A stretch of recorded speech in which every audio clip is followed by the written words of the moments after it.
Salutations! Welcome to the Film Mages Podcast, where the popcorn is our ammunition, the couch is our foxhole, and the cinema is our place of worship.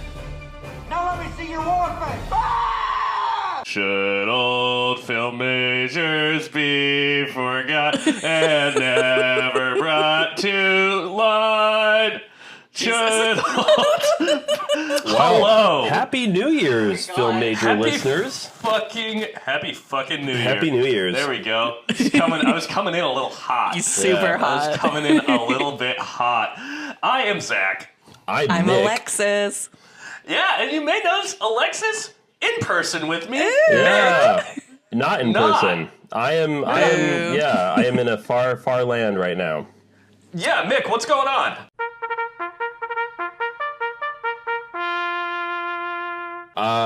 What is going on? I'm still in England right now. I've been here for like 2.5 weeks. Wow. It's been fantastic. Been a great trip. Yeah, it's been great. It's been cool exploring this country. I've never been here before. Got to hang out in London. I've been drinking the whole time. Doing pub crawls. Eating some great food. Yeah, it's been a damn good time. Lovely. Yeah. Alexis, how were your holidays? How have they been? You know, my holidays were all right. I went and saw Ferrari with some of my family because it literally prefaced this because they were like, should we go see Iron Claw? And I was like, yeah, no, definitely go see the Iron Claw. And I was like, me and Nelly are going to see Ferrari because we've already seen the Iron Claw. And I was like, you should definitely go see that movie because I know this movie's not going to be great, but I'm going. Your mom will talk in the theater. Oh, well, my mom didn't come, thank God. I mean, I'm sorry, Mom. Hello, Dolores. Happy New Year. She didn't come. It was my dad and my nephew and his girlfriend and me and my sister. But, you know, I was like, you know, I'm literally going to go see this for my mans. Make no mistake. I also went and saw Ferrari. I liked it quite a bit more than you did. I loved the last 30 minutes of it. I really thought that, like, so I read your Letterboxd review. I felt like that was a pretty focused biopic. That did the thing that I like what a biopic does, which is it focuses in on one significant event. Yeah. And, like, how that character deals with it.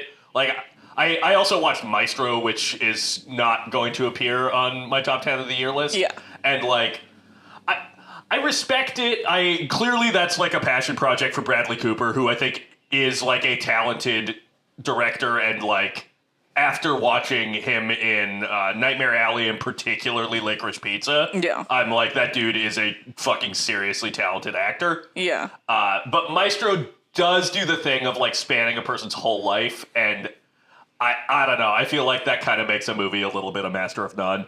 Well, the cinematography was beautiful. Oh, my God, yeah. And I mean... Yeah, I don't know. I guess I just, like, wasn't that I think I was just bored in the first half of Ferrari. That was kind of the problem with it. I was like, what's going on? Cargo fast. But yeah, I'm starting my new play next Friday. Okay, excellent. I have to come see this one because... Oh, yeah. Spoiler. So I went up to San Luis Obispo because my dad and his new wife came down there. And, you know, me and Sloan had a free weekend, so we went up.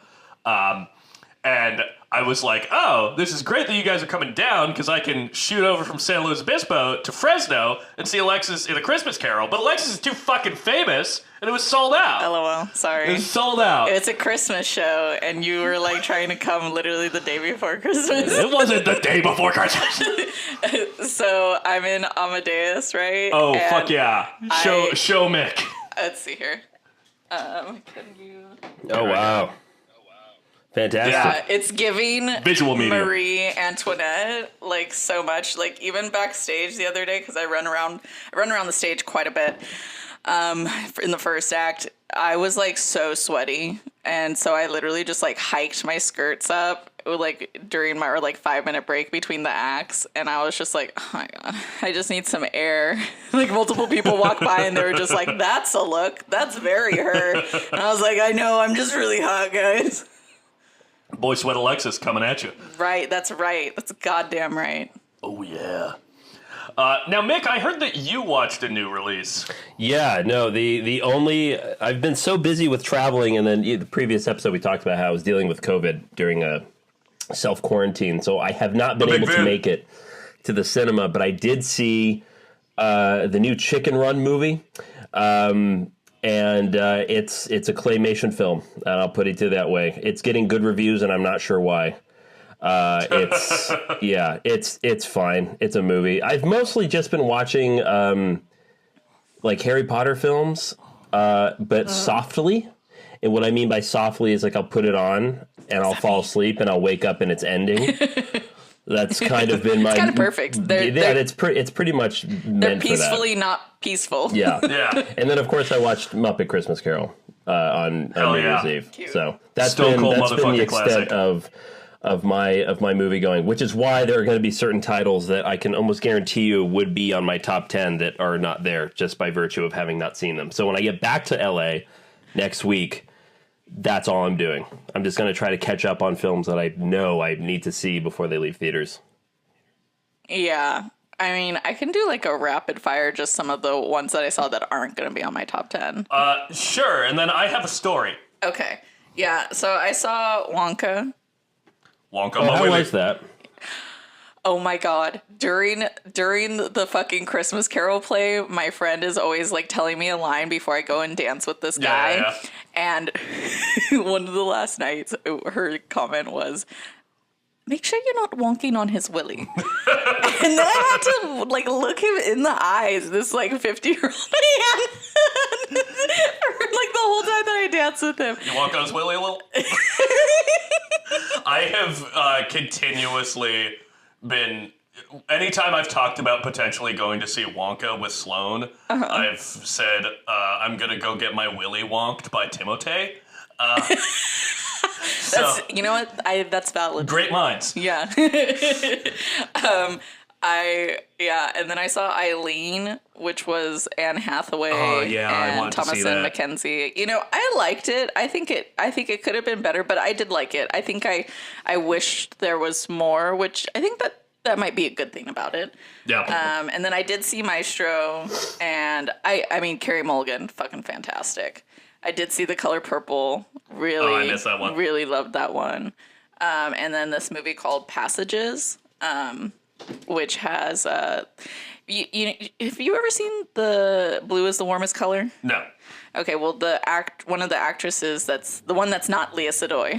Okay. She's also in this movie, and I've always wanted to see her more. And Ben Whishaw, the guy who plays Paddington and was also in Women Talking last year, that I had a fat crush on, and then they were like, "Oh, he's gay," and I was like, "That's so classic you. classic me." Classic. Yeah, he's also in this movie, and he's actually playing a gay guy, so that was. So those were kind of all the non-list movies, yeah. Okay. Well, as I said, I have a fucking story. Woo! It's not a good story. Oh. It's a story about my worst film-going experience ever. Oh, no. And that was last night when I went to try and go see The Boy and the Heron. Oh. And I got about 30 minutes in. Movie was just kind of starting to ramp up. I was like, it's been a lot of boy, but we're starting to get a lot Heron. Did you watch the dub? Yeah. Pattinson sounds fucking insane.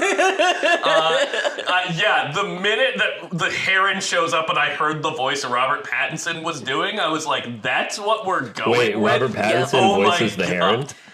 Yes. Well, so here's the thing, is that typically that type of a role would go to like a much older actor, you know? Yeah. And which is the case in like the subbed version, but they were like, "Damn, Pat, you really fucking got that shit down." You got a take on it. Yeah. No, I was very much enjoying it. And then someone in the back row screamed something and slammed on the wall, and everyone right beside them started booking it. And then the whole theater fucking booked it because they thought there was going to be a shooting. And I would like to get my hands on this person and do a real fucking shooting to them, because that is not fucking acceptable. Caused a complete fucking panic. I got my ticket refunded. You know, when everybody fucking booked it out of the theater, I got separated from young Jacorn Bean. And like, Stop. I was like, where the fuck is my buddy? If there's an actual shooting going on, I don't really want to call them in case their phone goes off in the theater. Yeah. So if you're the kind of person who pulls that shit in America especially, I hope that you get hit by a car. Wait, so I they hope that you fucking just die slow. screamed and they hit like they hit their hand like against the wall. Yeah, I didn't see what happened because they were in the back row. Right. I just heard yelling, loud noise, people fucking running. Wow. Where was this? Yeah. At our fucking stomping grounds, the Universal AMC. Oh, this was at Universal. Wow. Yeah. No shit. Yeah. Is it, wait, so that incident you had last year where you heard someone what sounded like them like clicking a gun together. That was also at Universal, but that was less like I don't know what that person was doing. Right. But that, that's not malicious. Interesting. This was fucking malicious and designed to cause a panic. Right, this is like someone yelling fire in the auditorium. Wow. What the fuck? Yeah. That sucks. So, Alexis is taking a look at the poster that Jacoby designed. Oh, nice. There's a Godzilla -1 like classic type poster that Jacoby made. Oh my god. Yeah. I was like, oh, that's a Godzilla. Oh no, that's the movie. Oh. Yeah. Oh. I really like it. Yeah, Jacoby's been doing a lot of our edits on the Instagram. Yeah, I've since been seen. Yeah, they made me into the train. I saw that. No, it's fine. He hasn't put me in any of them, but that's fine. No, I don't mind, Listen, well, all in good time. In good time, yeah. Definitely for this episode, actually. But yeah, that was my viewing experience of The Boy and the Heron, which doubly fucking sucked because that would have been my 60th new release of the year. It would have been a clean fucking bummer. 60. Damn. So yeah, to the motherfucker who did that, come find me. Come find me in these streets. I'll kill you. Damn. Yeah. But I will be going back to the theater next week since I have free tickets, and I will be seeing The Boy and the Heron because I'm not going to let the terrorists win. And that's my story. Hell yeah. Other films I saw the Freebie original Xmas starring Robbie Amell and Leighton Meester when I was in New Jersey. Good God. It is barely a film. My condolences. Yeah, it is a movie that's like so bad that you can kind of like watch it in a state of awe. Right. Let's see, what else did I see? I saw The Zone of Interest, which is not going to appear on my top 10, but I did think was very good. I really want to see that. I really want to see that. That's It's right a up there for me. haunting movie. There's a movie that's supposed to, I think it's already here in LA. It's called All of Us Strangers. Oh, I missed that as well. And I'm convinced that it would be on my top 10. What's that about? I haven't even heard about that. You don't even need to know. Here's what you need to know about it. You know the guy who plays the hot priest in Fleabag? Yes. He's the main character. Oh, and is this then with Paul somebody Mescal? who plays... Yes. Oh, okay. Yes. Yeah. I've seen promotions for this, but It's gay.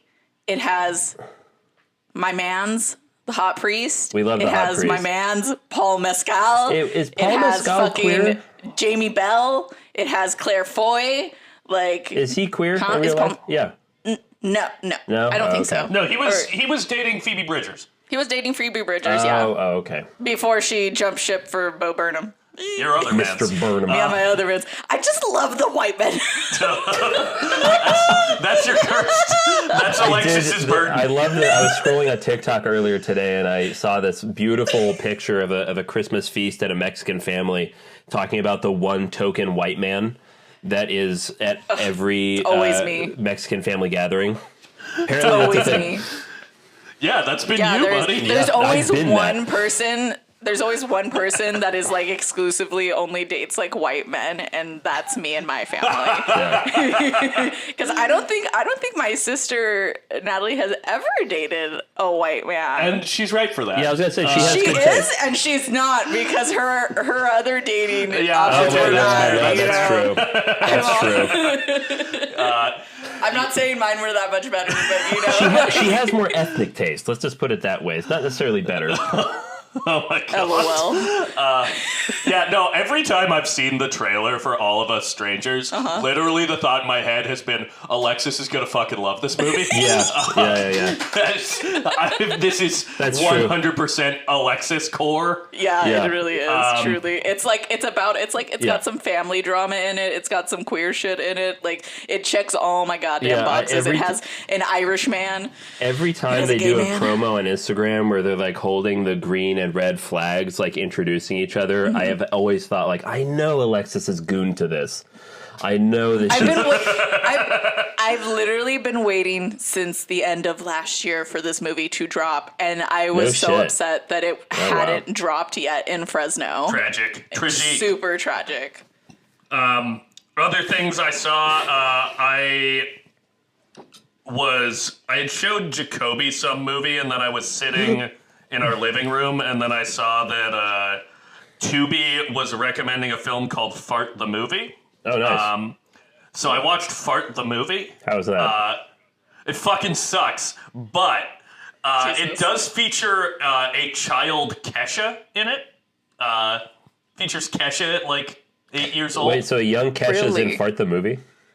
Yes, yeah. Her mother, I believe, did the music for Fart the Movie. Interesting. What a beautiful world. So that was fun. That's one of those moments where didn't know that. I forgot to mention, Mick, I did watch Emily. Oh, did you? What'd you think?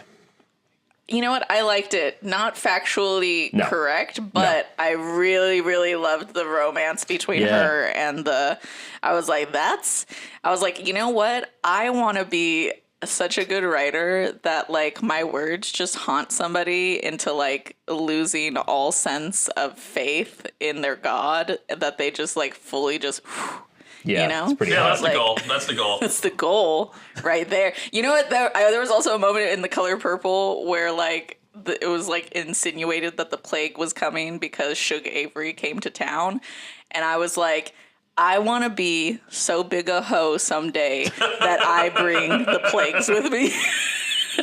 I literally leaned over to my sister and whispered that in her ear during the movie. Listen, you put in your 10,000 hours and that's what you get. Yeah, what else did I see? I saw a couple of movies that I feel very confident are going to come up later, so I'm not going to mention them. Yeah. And I watched Four Christmases. Which is a fucking Republican-ass flick.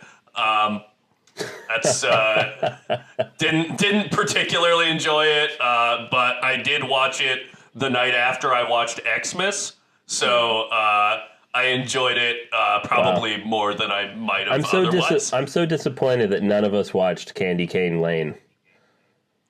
What's Candy Cane Lane? Isn't that the name of the new Eddie Murphy film that came out, like the direct to Netflix Christmas movie? Oh, wow. Yeah. I feel like Xmas kind of filled the Candy Cane Lane slot. Okay. In terms of the terrible new Christmas movie that Sloan and I watched. Yeah. Last year it was Falling for Christmas, which I liked considerably more than Xmas. Oh, boy. Also, I think we should give a little shout out and appreciation to our recently dearly departed Tom Wilkinson.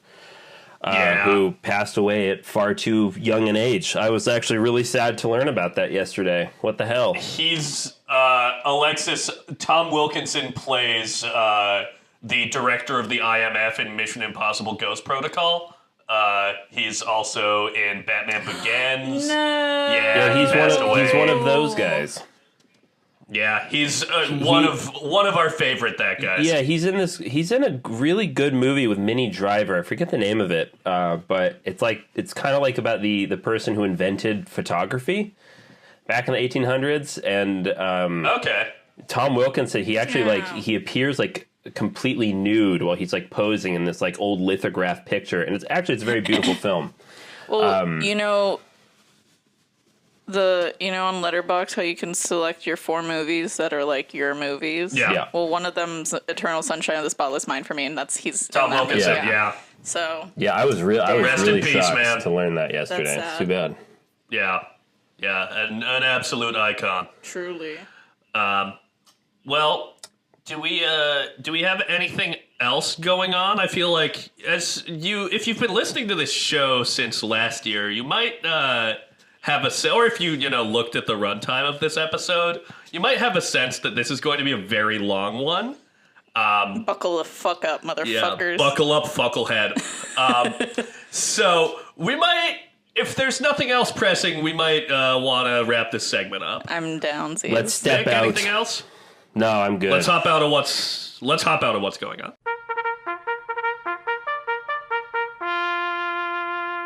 And we're back. Well.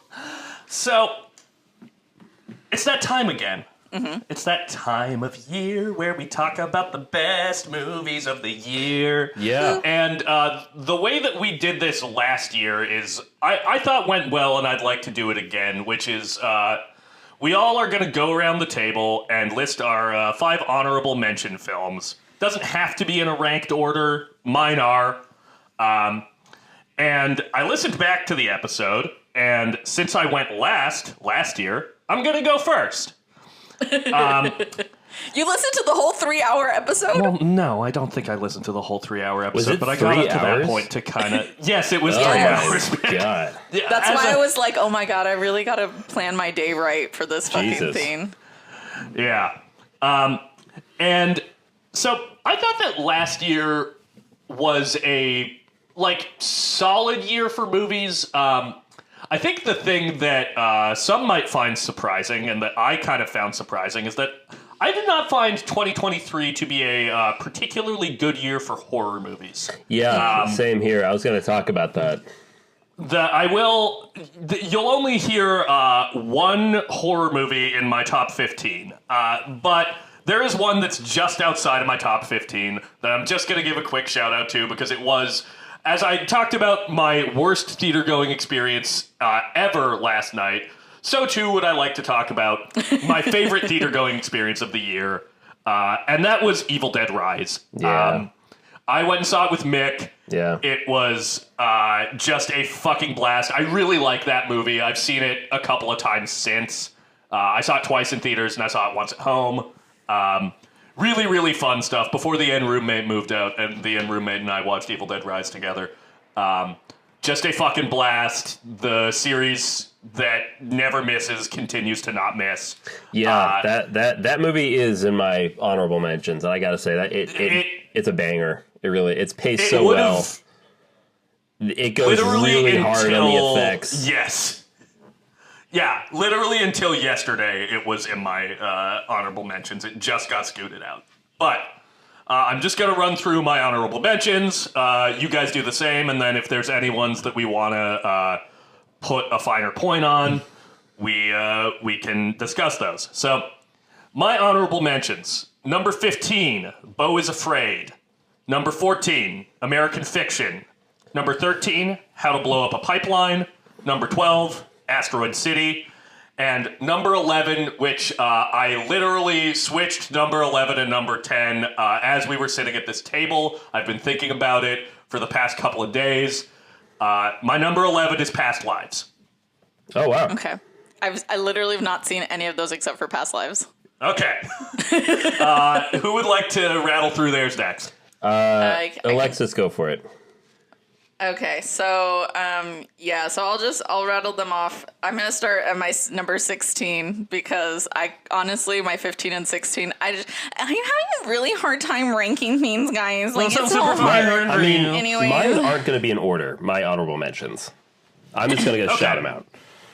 Yeah, so Barbie, because I love Barbie, but like there was so many other like really fucking good movies. I was like, you just don't make it. I'm so sorry. Yeah. Mission Impossible makes my honorable mention. We'll talk about it later. Yeah.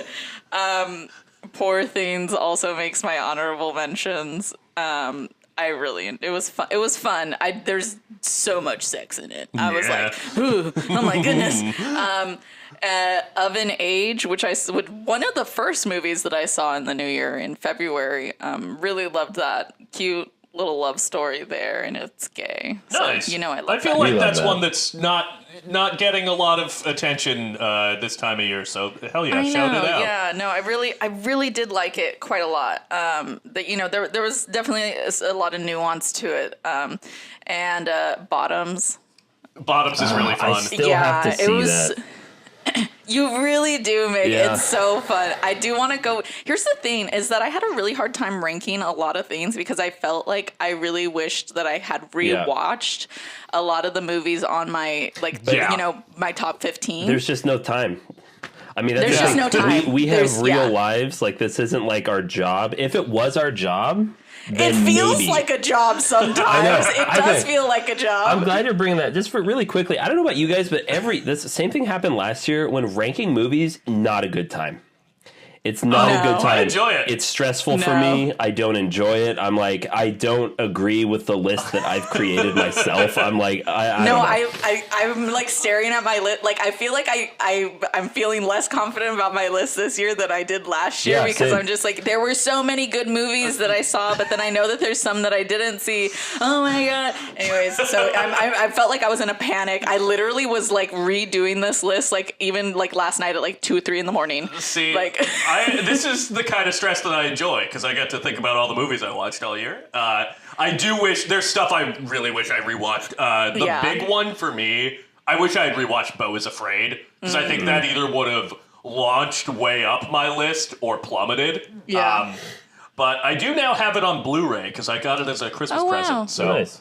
I'll rewatch it at some point. And then somehow Killers of the Flower Moon did not make it onto my top 10. Wow. Yeah. Wow. Yeah. I just like, there was just like a few other things. And there's going to be one on my list that you guys are going to be like, what the fuck, Alexis? Why is that on your list? That is the beauty That's of the this beauty of the episode. list. That's why That's the I like beauty. doing this. Yeah.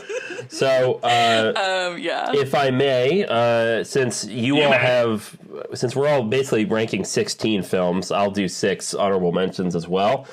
Number 16, I will do Evil Dead Rise. Yeah, this is the only horror film that will appear on my entire list, which is kind of sad, but Evil Dead Rise was a fantastic time, and boy, talk about a great opening. Really ripped your head right off.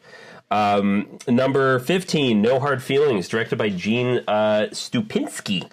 I thought No Hard Feelings, I didn't really love it the first time I watched it, but I have now seen it 3 times this year. And it's very quickly becoming that comedy that's like, what do you want to watch? Let's watch No Hard Feelings. Like, that's a movie everyone can agree is a good time. That's so fair. And that's kind of, me and my sister. Go ahead. No, go ahead. Well, I was going to say, it's nice that you have like a modern comedy that's just like everyone agrees. It's like, oh no, that's like legit pretty fucking funny. So that's nice. Yeah. I had to give that a shout out. Yeah. Me and my sister really agreed that that was we haven't laughed so hard out loud with each other in so long in just a new comedy. Yeah, the last time I remember a studio comedy kind of doing that is Game Night. Yes. Where it was successful and everyone agreed it was funny. Yeah.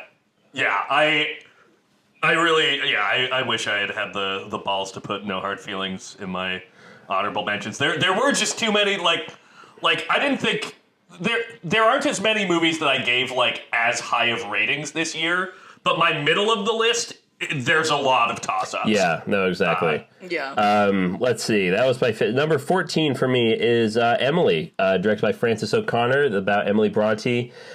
Really beautiful film, great period piece. I love sort of the supernatural, magical realism that plays into it. Alexis, you said it's not historically accurate, but that's okay.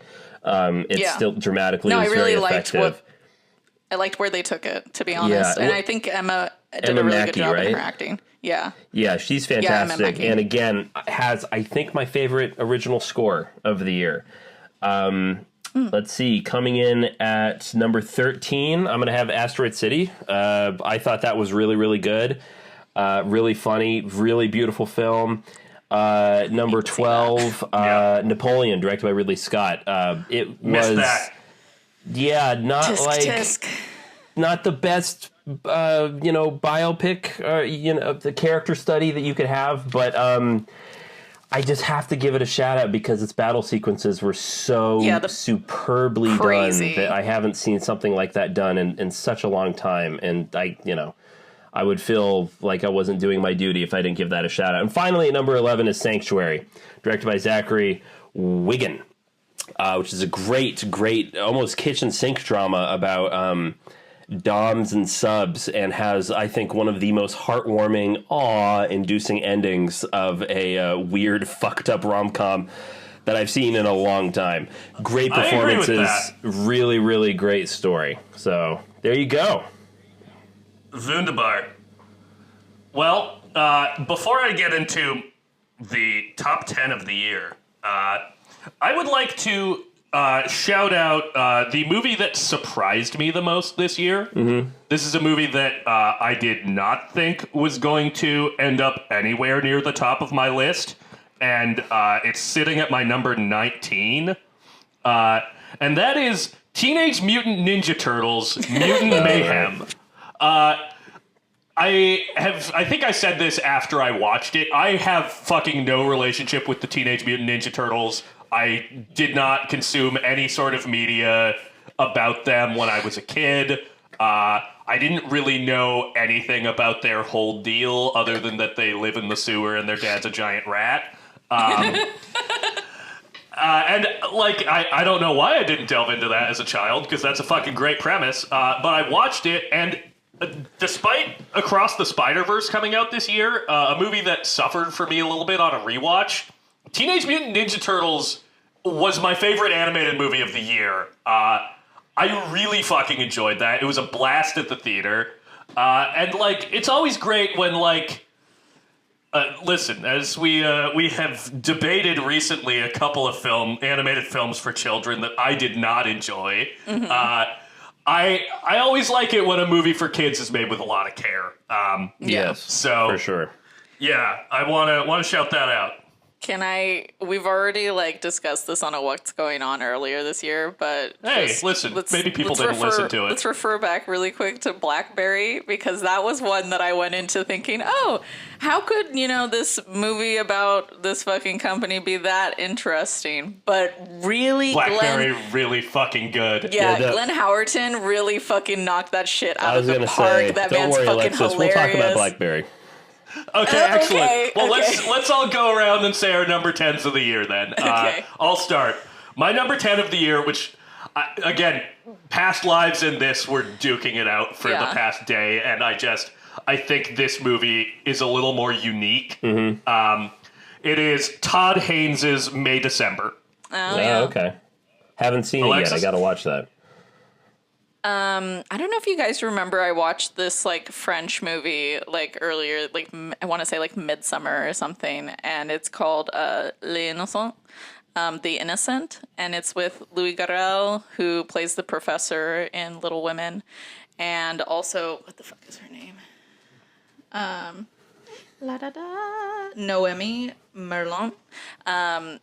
Anyways, they're just phenomenal. Fucking, I don't know. It's kind of a heist movie. Wait, okay, hold. You'll get into it. Yeah. Well, okay, Mick. Coming in at number 10 is The Creator, directed by Gareth Edwards.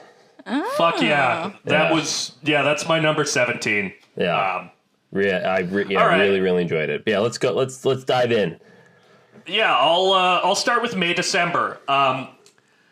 I did not totally know how I felt about this movie when it wrapped. It has a very unique tone. It really does. It is a melodrama. It's comedic at moments. The moment of people have talked about this a lot online, but the moment where Julianne Moore is staring into her fridge, and then there is this incredibly dramatic piano score that just crashes in, and it starts zooming in on her, and then she goes, "I don't think we have enough hot dogs." That's so funny. One of my biggest laughs of the year. So if you don't know what May December is about, I'm just going to say the premise. Natalie Portman plays an actress who shows up at the home of Julianne Moore and Charles Melton, who are a married couple Julianne Moore molested Charles Melton's character when he was 13 and became pregnant with his child. And then years after she got out of prison, they got married. And Natalie Portman is, again, going to be playing this character in a film. So you start to see this relationship kind of unfold and untangle as Natalie Portman pries more into it. It is two of the movies on my top 10 are examinations of the limits of true crime as a genre. Mm-hmm. And I think that May December does a really good job like satirizing our obsession with that. Also, as much as I love and had my Best Supporting Actor winner of the year being The Gauze in Barbie, basically all year. Charles Melton. Charles fucking Melton in this movie. Apparently he was on Riverdale. Yes, for like almost a decade. Yeah. He gives one of the best performances of the year. Yeah. For a movie that is playing so much with tone and, is finding comedic elements in this super fucking dark story, his story is played deathly fucking straight. Yeah. And it is really, really upsetting, and he is just incredible in this movie. That scene between him and Julianne Moore towards the end, just the I want to say like the physicality of how his voice shakes and everything just really made me feel like that moment was so real. Yeah, the way he slouches. Yeah, you can see like he's trying to protect himself. Yeah, you can see the Arrested Development. Yeah, it's a fucking haunting movie, and I would say the biggest maniac in the movie is maybe not who you'd expect. Yeah, no, truly. Okay, but also I enjoyed that movie a lot for I can only imagine how interesting and fun it was to have scene partners like Natalie Portman and Julianne Moore playing against each other. Yeah. The energy that they bring when the two of them are together is so interesting. The part where like they're in the bathroom and she's doing her makeup and like kind of almost like becoming her a little bit in these mannerisms. The moment where they're in another bathroom in a restaurant and she says, "I've always been naive." Oh, that was chilling. Chilling. One of the most chilling moments of the movie where she says like basically that like, "Oh, I think that it's been such a blessing in my life." Yeah. And I was like, I was in shock. But I love the Lifetime movie music. I love it so much. Yeah, it like makes a point to lean into that kind of style to, clue you into what it's commenting on. Also, I didn't really think about it until like I saw things online, but that Natalie Portman isn't really a great actress necessarily. Like she's probably like a B. She is like a bad actress. Like she's like a B-rated actress in this world that they've like, created. Yeah. And it's like, that defies your expectation because like you see Natalie Portman and you just assume like, oh, she's playing an actress. You just assume, I think in my mind. You assume she's a good one. She's a good one, But then like you hear like, oh, this is what she's been in. And then you get that pretty early. Yeah. And then you also get I don't want to say too much because Mick, you really should watch it. Yeah, it's definitely interesting.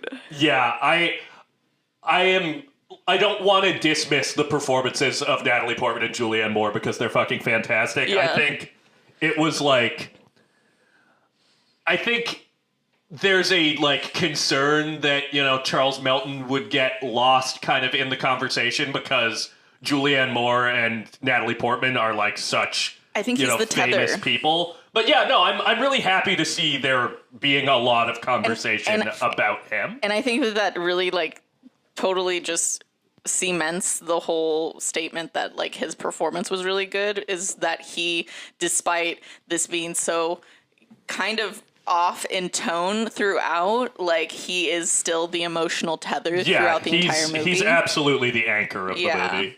So, and they're all just kind of playing around him in a way. Yeah, no, it's very disturbing, very funny. I think we'll be talking about it for a long time. Zach, after we stop recording, I have to tell you something. Okay, excellent. Okay, well, Alexis, The Innocent. The Innocent, yeah. This was like one where it was like, oh, I'm gonna watch this because like I love Louis Garrel, and I think I was very surprised at how much I like immediately enjoyed it. I think I thought it was going. I didn't expect it to go the way that it went. I guess it just took some turns that I didn't really expect. I mean, you know, I've had a crush on Louis Garrel for like a long time. But this other woman, Noemi, she was also in A Portrait of a Lady on Fire. I still need to fucking watch that movie. She's so good. She's truly just like a really talented actress, and her in this movie, she's so unhinged. Like her you love that. I do. You go crazy for it. I love an unhinged woman who's just like, you know what? This, I'm gonna take it. I'm gonna run with it, and you know that finish line, I'm gonna keep fucking going. Like, there's this moment where they're in this, and I watched this on the Criterion Channel, and there's this moment where they're in a kind of like a diner, you know, like it's super late at night. This is where all the truckers like hang out, like at, you know, like 10 midnight, you know, when they're stopping for some coffee and some food or whatever. And they're in the middle of this like kind of heist plan, right? And they're having to pretend to be a couple, you know, and some of the backstory, I guess I can give you the premise of this movie, is that at the very beginning, this woman who is like a drama teacher for like prisoners, I guess, ends up falling in love with one of the prisoners, and they get like married, or start dating like right after he gets out of prison. And her son is like immediately fucking suspicious of this guy, and he's like, I don't fucking like him. He's looking for all these reasons to like, you know, essentially like get him out of their lives. You know, he's trying to, you know, insinuate that, you know, he's still into crime or He's following him around. One of the coolest things to be into. And then he does eventually figure out that, oh yeah, somebody is like, I think maybe blackmailing him into pulling off another heist or something, right? Ooh, this sounds like a good movie. It is. I feel like I should watch this. You should. If it's a heist film, I'm into it. Yeah, I'm telling you guys, you got to see it. The boys are interested. Yeah. The boys are intrigued. And so his best friend. So I think he had this guy who Louis Garrel plays. He had a wife at one point, and she died. My wife. My life. It's a God fucking damn it. dog. God damn it. You're not the only person in my life who does shit like that too. I can't help it. It's called being white. Oh, I got my ADHD diagnosis back, guys. I got that shit. What's up? Dude? I do, yeah. Oh. I got that. It's like a 6-month fucking. Can't wait for you to meet Jacoby. Wow. This explains Anyways. so much. Oh my god.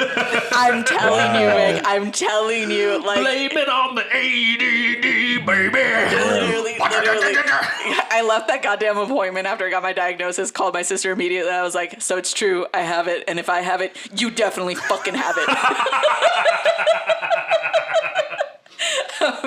Okay, anyway, so back to the heist movie. So his best friend was also friends with like his wife before she had died, right? And there's clearly like some sort of like weird energy between them. So they have this like diner scene where they're like pretending to be a couple to like kind of help out with this heist or whatever, right? And it's just crazy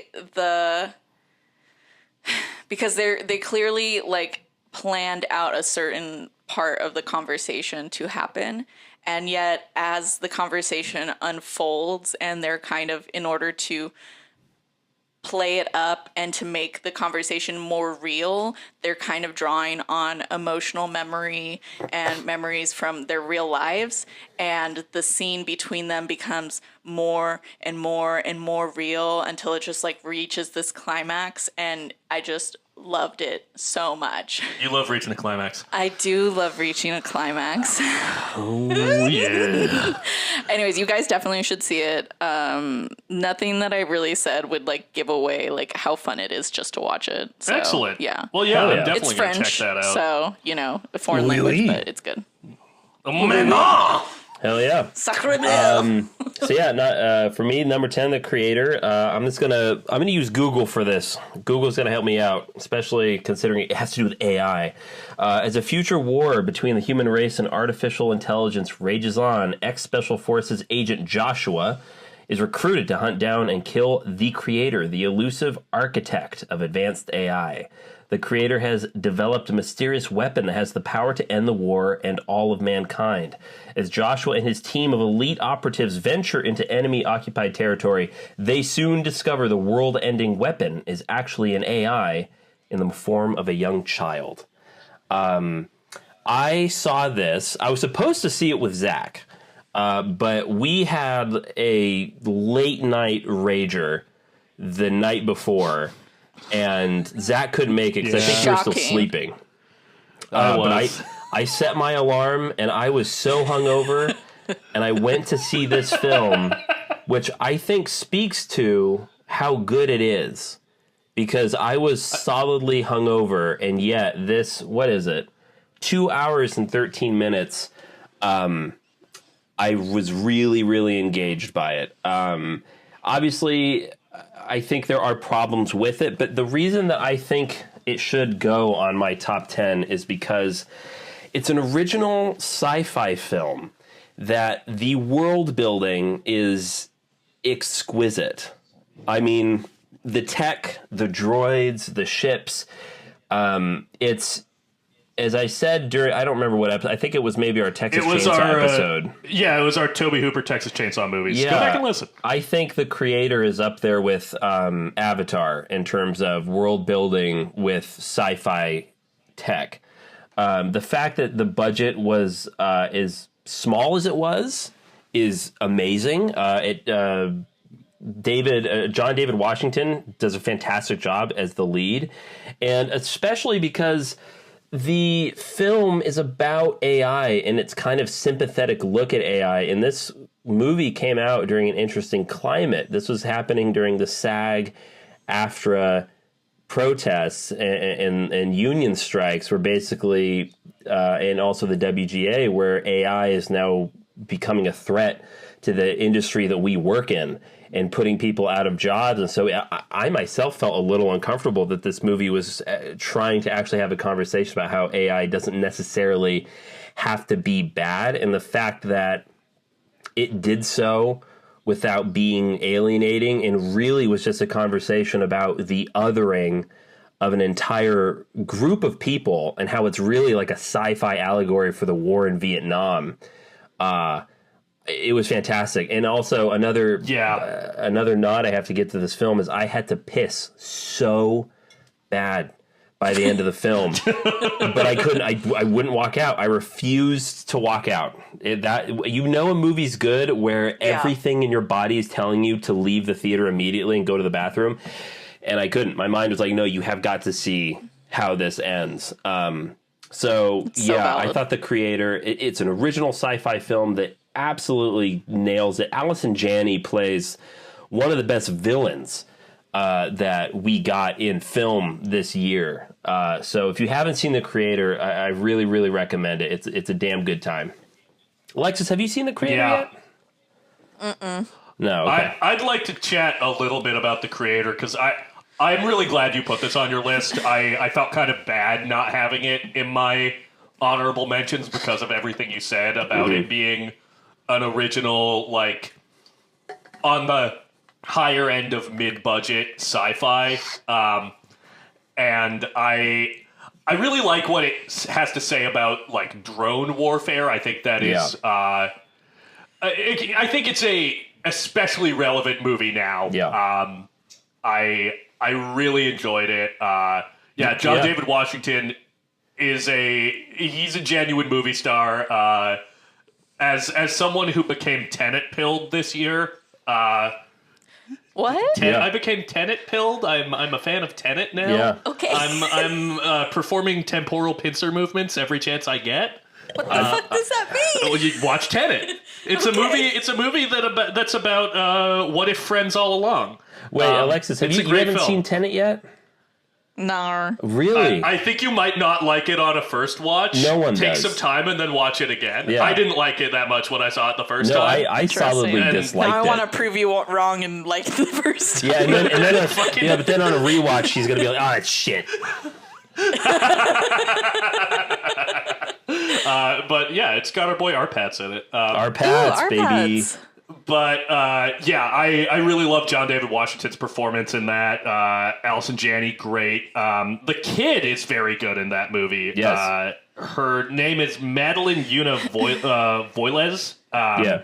Very, very good. And yeah, And Ken great fucking Watanabe tech. plays a fucking The general. little He's trash fantastic. can robots are probably my favorite like new design of the year.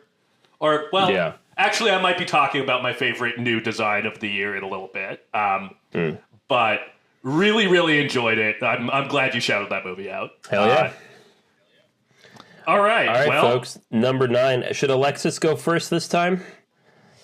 yeah, Alexis, if you want to go first. I can definitely go first. I think this is the only true comedy that is on my list, Ooh. and it's Joyride. Yeah, Man, I still have to watch Good that. movie. God damn it. Do you know why this won out over Bottoms? is it because of the final shot? It's because it's because it fucking made me bawl. It managed to make me fucking bust out my gut laughing and make me fucking bawl all in one movie. What more can I fucking ask for? To be honest, I haven't seen the movie, but I can speak to that. On my flight from Boston to London, my girlfriend watched Joyride on the flight. And she was like trying really hard to not laugh like out loud, but then she also started crying at a certain point. I was like, "Fuck, that looks like a really good film."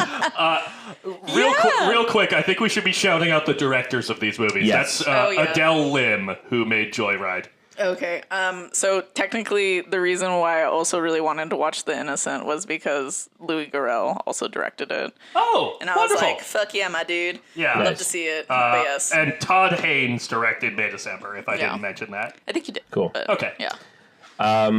Great, Joyride. So for my number 9 is Blackberry, directed by Matthew Johnson. Oh. Fantastic Canadian film. Which also, no, it's not an Hell outright yeah. comedy. Not an outright comedy, but it's close.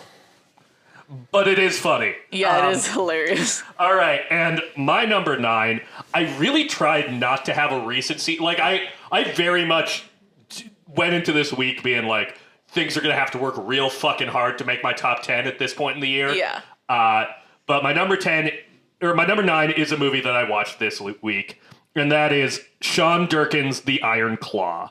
Oh, nice. Not a movie I gotta watch. We can talk about it later too. All right, we'll talk about it a little bit now, but Alexis, go ahead, Joyride. Joyride, like, what can I say? It's directed by a woman. It's like an all fucking like female led cast. There's just so much for me to personally love about the movie.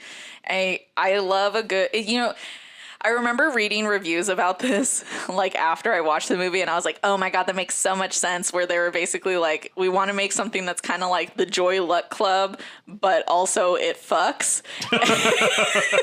The Joy Fuck Club. And I was like, fuck yeah, I'm so here for that, because I loved the Joy Luck Club growing up, and I even read the book. Like, I loved, I think it's like Wayne, I can't remember what his name is, the guy who directed that one, but yeah, it touches all the bases that I really love about movies. It's about the family that you make in your friendships, and it's also about what you don't have in family. you know? Yeah. Like the things that can be missing and the things that, you know, you see around you that other people have that you're missing, and then to either lose or to experience that in another way.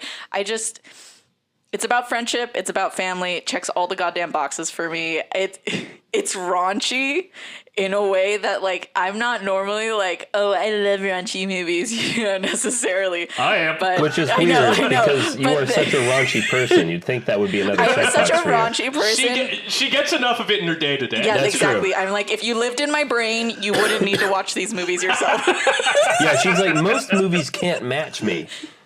This was way too tame. No, but there's like, I think there's some part where some girl is like using like a muscle, like, you know, like, so Massage athletes gun. have those things where like a massage gun, using a massage gun to blast this basketball onto this guy's balls, like in a somehow sexually appealing way. And there's like a threesome that gets so crazy.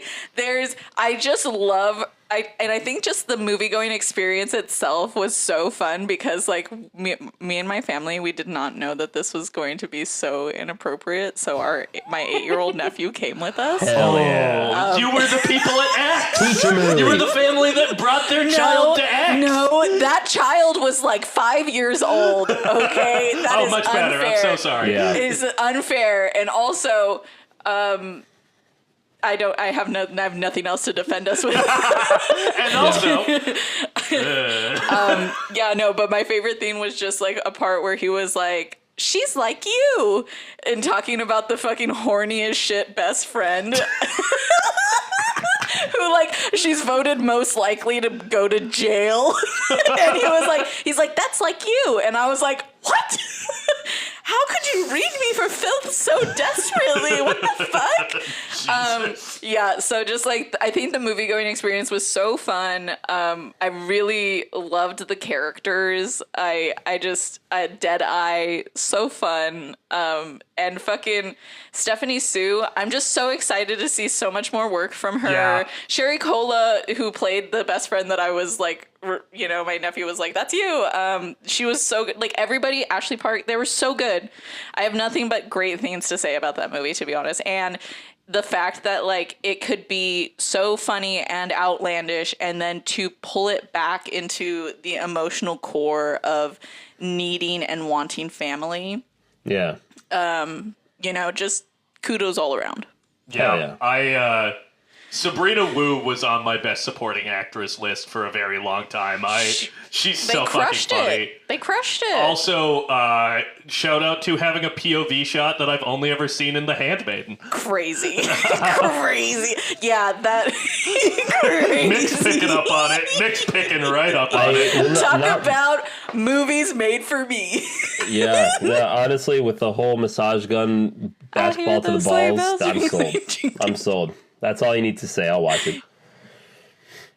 Okay, so boy, that's a tough act to follow. So BlackBerry explores the incredible growth and tragic collapse of the world's first smartphone and how it smashed huge enterprises before surrendering to Silicon Valley's fiercely competitive companies. This is a movie that, if I look at my list, I think if I had to pick a movie that surprised me the most, it would probably have to be BlackBerry, because this is listed as a comedy / documentary, which is kind of strange. But again, it's a movie about the creation of a product that, I mean, that's just not that common. I mean, sometimes Adam McKay, you know, he likes to do these kind of comedy / documentary type films that explore political issues, like with Vice or with I forget the name of the film that he did about the stock market crash, The Big Short. but I just wasn't expecting to love it.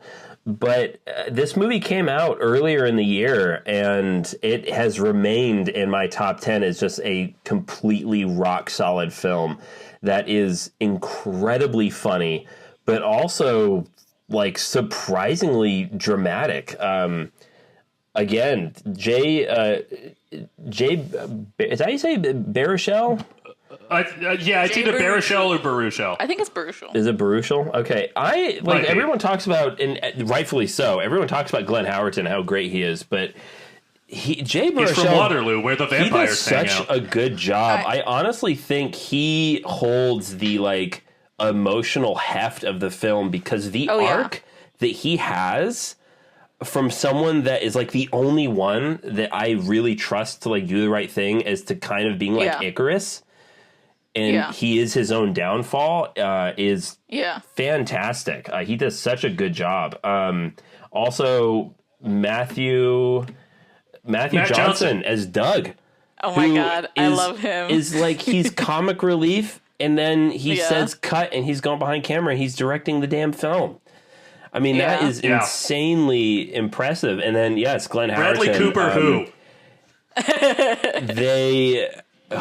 Who else? Who else do you cast to play this character?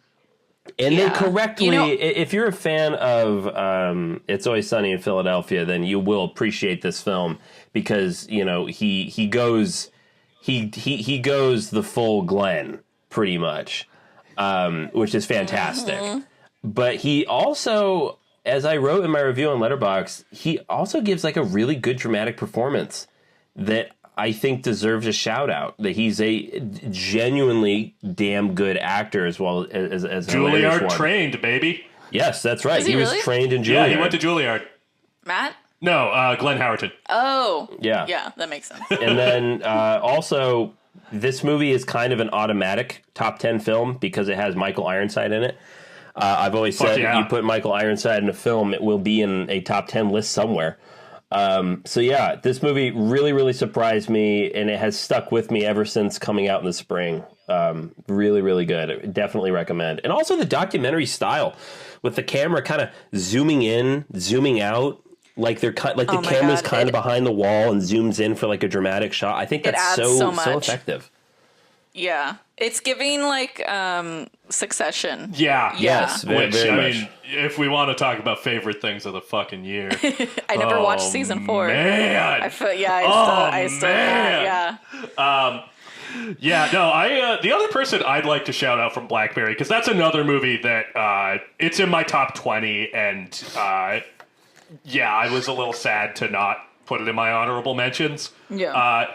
Cary Elwes has had a really nice late career playing kind of sleazy scumbags. He did it 3 times this year.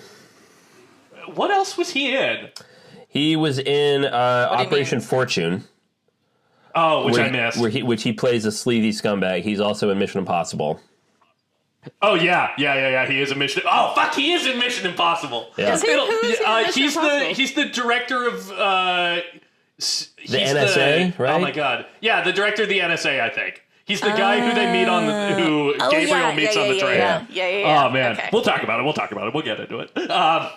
But, yeah, no, I really like Blackberry.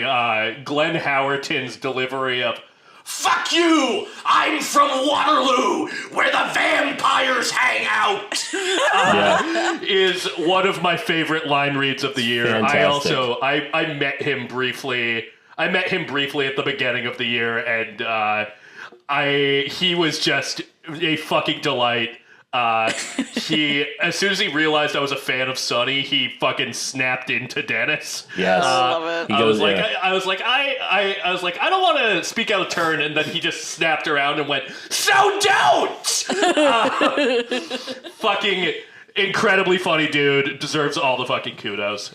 The Iron Claw. Yes. I won't talk about it too much because I know it's going to come up later, but I don't prize crying in a movie quite as much as you guys, but I also don't do it as much. So quite I as am much as very Mick impressed. Well, both of you. I'm full of tears. But when it does happen, I'm always surprised, and I kind of sat with the Iron Claw and I was like, is this one of the best movies of the year, or am I just surprised that it hit me this hard at the end? But I do think it's one of the best of the year. I think it looks incredible. I think the costume design is fucking incredible. Yeah. And, contender for best ensemble of the year. Yeah. The casting was great. Yeah. I'm so glad that, because I feel like Zac Efron has been trying to find the right dramatic role for him for a long time. He does so good in comedies, and I think from like Charlie St. Cloud, like way back when, like we definitely got like a slice of like the potential for a dramatic role. Yeah, I like the Ted Bundy movie he was in, extremely wicked, shockingly evil and vile. Was something I was like looking forward to. It just wasn't very good. But I will say though, that was not a great film. But Zac Efron was great. He's good at it. He really was really good in that film. Funny that you brought that up. I when I was talking to my nephew about, well, you know, like you should see the Iron Claw, and then we were talking about Zac Efron, blah blah blah. He was like, I think that the turning point for his career, do you think, he asked me, do you think the turning point for his career was that movie, you know, for him to be able to get into like these types of roles that he's getting now? And I was like, you know what? Can't say because I haven't seen it, but I could believe that. I think the turning point for Zac Efron's career is low-key Neighbors. Interesting. I think that's when he started appearing in more, like, even if it's funny, more adult stuff. Yeah, but like I think my nephew was specifically talking about like dramas. Appearing in dramas. Yeah. Yeah, maybe. I would agree with that. I think he's just so good in the Iron Claw. Jeremy Allen White, Harris Dickinson, both great. God, Lily Harris James Dickinson. Is always so likable. Stanley Simons as well as Mike Von Erich. Yeah. Is really great. And I have to shout out one of my favorite fucking that guys of recent times. He's a man with a face like a catcher's mitt. Is this the guy from Mindhunter? Talking about the dad? Holt McCallany, who, is in Mindhunter. I love him. He's in Nightmare Alley. He's in Fight Club briefly. Fincher's worked with him a couple of times. But Holt McCallany is so fucking good in this movie. And, you know, I think it is an important movie for boys and young men to see, because it is a really good examination of toxic masculinity. And also I find it very funny that I saw someone refer to it as Little Women for Boys. You know what? You kind of see it? I do. Like, you said that, and you know what? Immediately, That's funny. And you know what? Yes. Little Women for Girls fucking slaps. Okay, Little Women for Boys also slaps. Let me tell you that Little Women, you've seen this firsthand, that I cry throughout the whole movie. Yep. Yes. So my number 9 is the Iron Claw. Nice. Very much enjoyed it. I think that it's not getting quite as strong an awards push as some other stuff. I think it maybe came out a little late.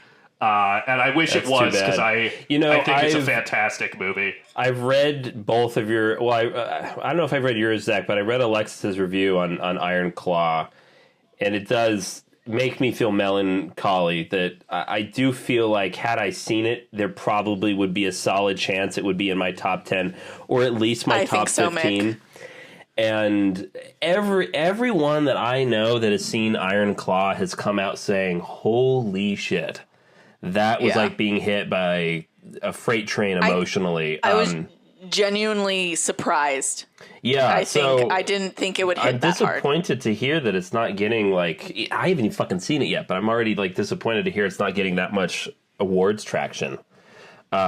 It's like, it's kind of in the, like... Maybe not enough of the public have seen it yet. Yeah, I think that's probably part of it. Because it came out right before Christmas. Which I think it might change, because honestly, I think now that people have seen it, it's been getting a really great response.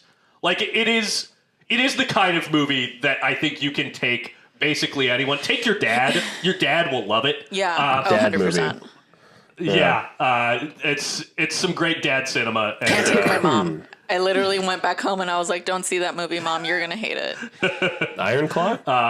But Yeah, she doesn't like extended suffering, and she doesn't like violence. I did not expect it to be one of the saddest movies of the year. Yeah, I think that's where I went wrong. I was like, I'm expecting this to be sad because I know there's tragedy, but I did not expect it to hit that. Fucking like, brutalized literally me. Took me out. Yeah, for like an hour. Hopped off the top rope and fucking slammed me into the mat. I'm gonna tell you guys a story when we get to my section of it. Okay, Cool. yeah, a little spoiler for later in Alexis' list. Well, Mick, you can fire us into number 8. Number 8. Number 8 is a jolly good, warming of the heart film directed by Alexander Payne, The Holdovers. Coming in at number 8 for me. Nice. I really dug this film, guys. I'm excited to talk about it. My number 8, I don't think is going to appear on anyone else's list. It is the only horror movie in my top 10 or even my top 15. It was a recommendation from the N Roommate.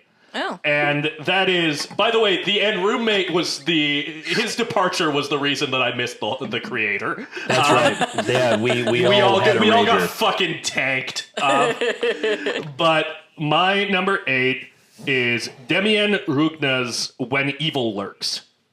Oh, I meant to go see that, and I missed it in theaters. I caught it on streaming. Alexis? When did that come out? Oh, yes. It came out in October. I was working on the movie.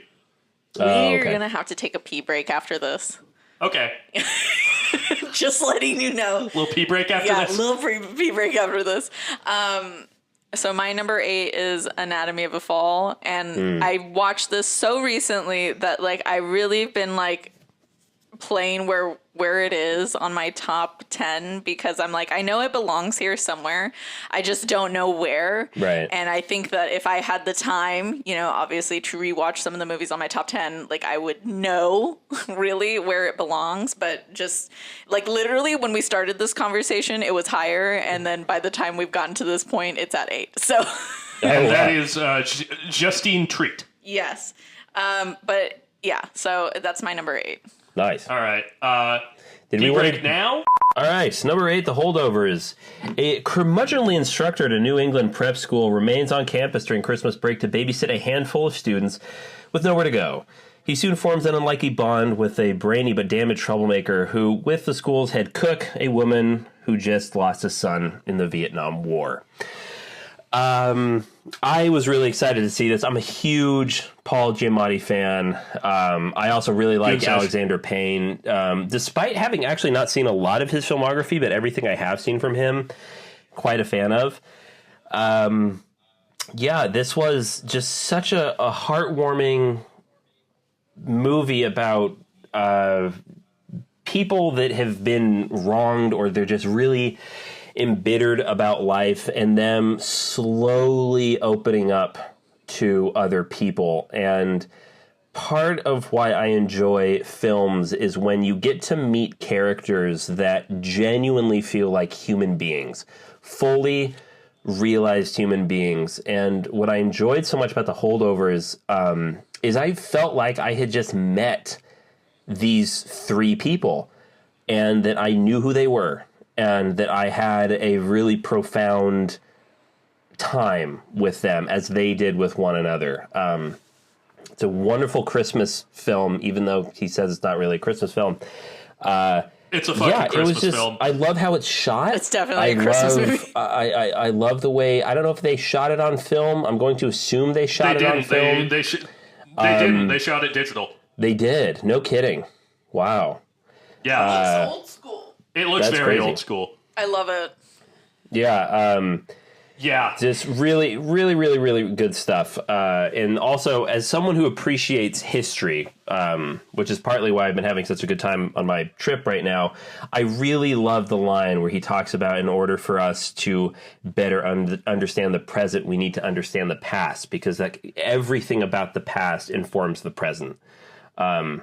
Yeah, Mick, really good thing. I love that because that was one of the lines in the movie that stood out to me as well.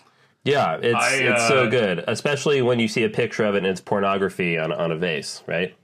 And by the way, exactly. By the way, I knew I wasn't crazy, but Paul Giamatti does not have a lazy eye. No, Yeah. he does not. It's So- fucking great makeup. I don't know how they did it. If it's a lens or if it's CGI, because they've asked Paul Giamatti about it in interviews, and he's like, I don't know. No, I think that there has to, because I think the young boy who played opposite of him also had questions about it. So it had to have been like some sort of a lens type of thing. You'd think, right? Yeah, Yeah, I 'cause, think like, it's like he had a a question about lens. I think it is. I don't know. But I remember when we talked about this earlier, Alexis mentioned it. Divine Joy Randolph, who plays Mary, who's the cook. Yeah. There's a scene with her in Boston when she's visiting her sister, and there is a box. It's like a hat box full of trinkets and keepsakes from her son that she lost in the Vietnam War when he was a baby.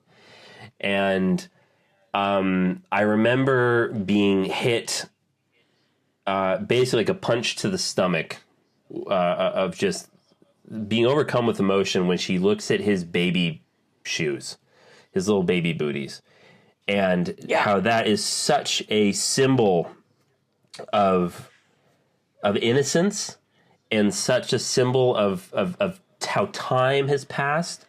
And also just kind of speaks to the time in which this film is set, which definitely brought tears. I'm getting tearful right now just talking about it. You're talking about it, so good. and I'm literally feeling like I'm gonna cry again. Yeah. You know, I think to add on top of that, it's not just like, I think it's also not just of the time that has passed, but I think for.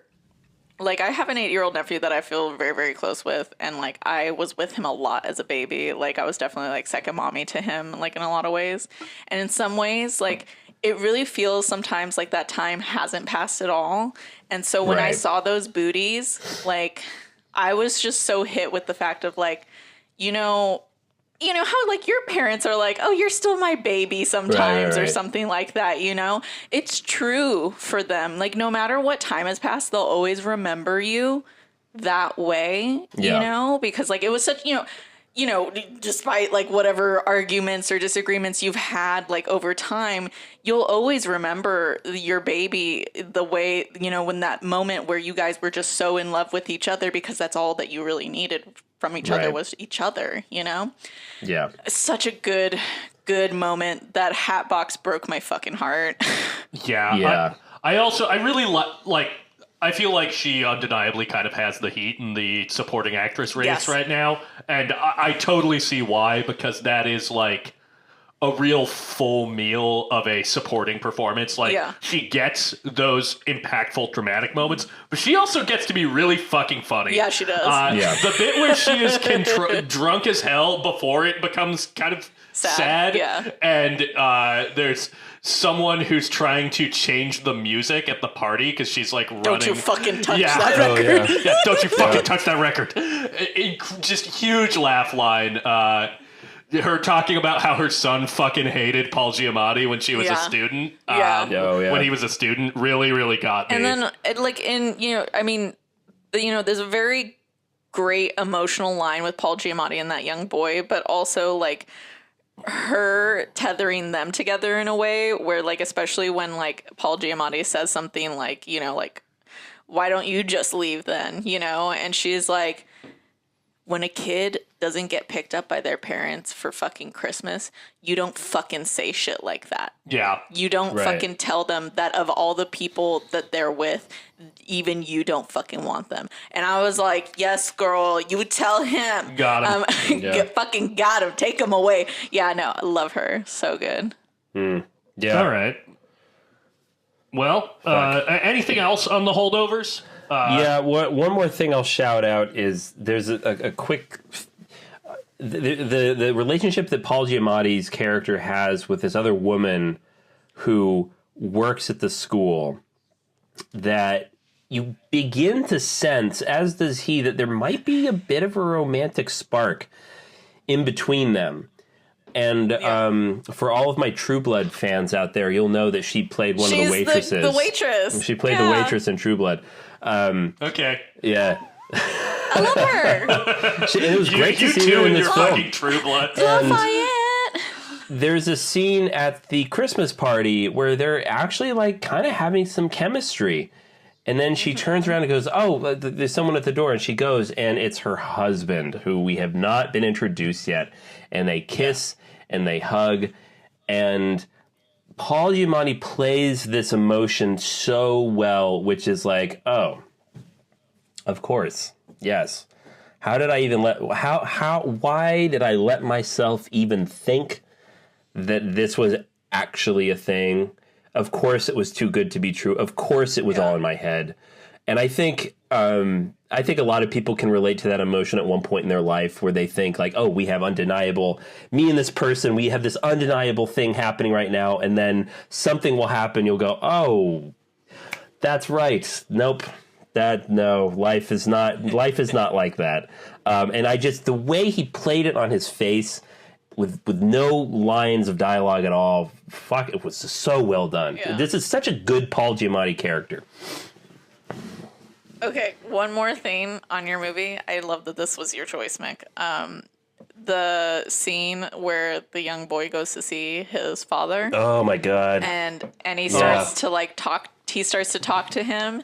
And that really got me. I knew it was coming because, like, I figured if he was in an institution that there had to be something, like, really wrong, you know?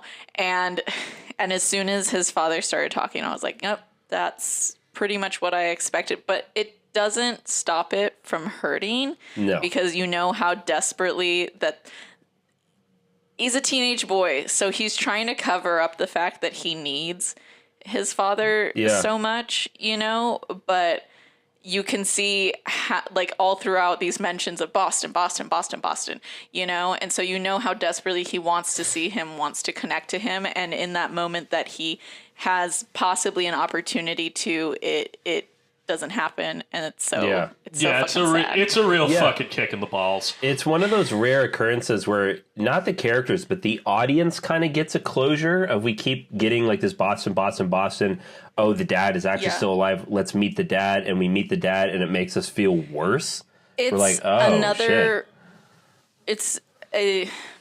So, you know, like they say that like people who have like dementia or Alzheimer's, it's kind of like seeing them, I think, like go away from you like constantly, you know, like it's its own type of death. And I think that that's kind of what we see in this film with this father who has, you know, such a mental problem that like he literally in a way has disappeared from his life as the father that he knows, you know. He won't get that one back, you know. So there is it feels like a death in that moment in some ways, and grief, because now we know for sure, oh, okay, whatever it was that he hoped he could get from this and in his father being alive, there's no real hope for that, you know? Yeah.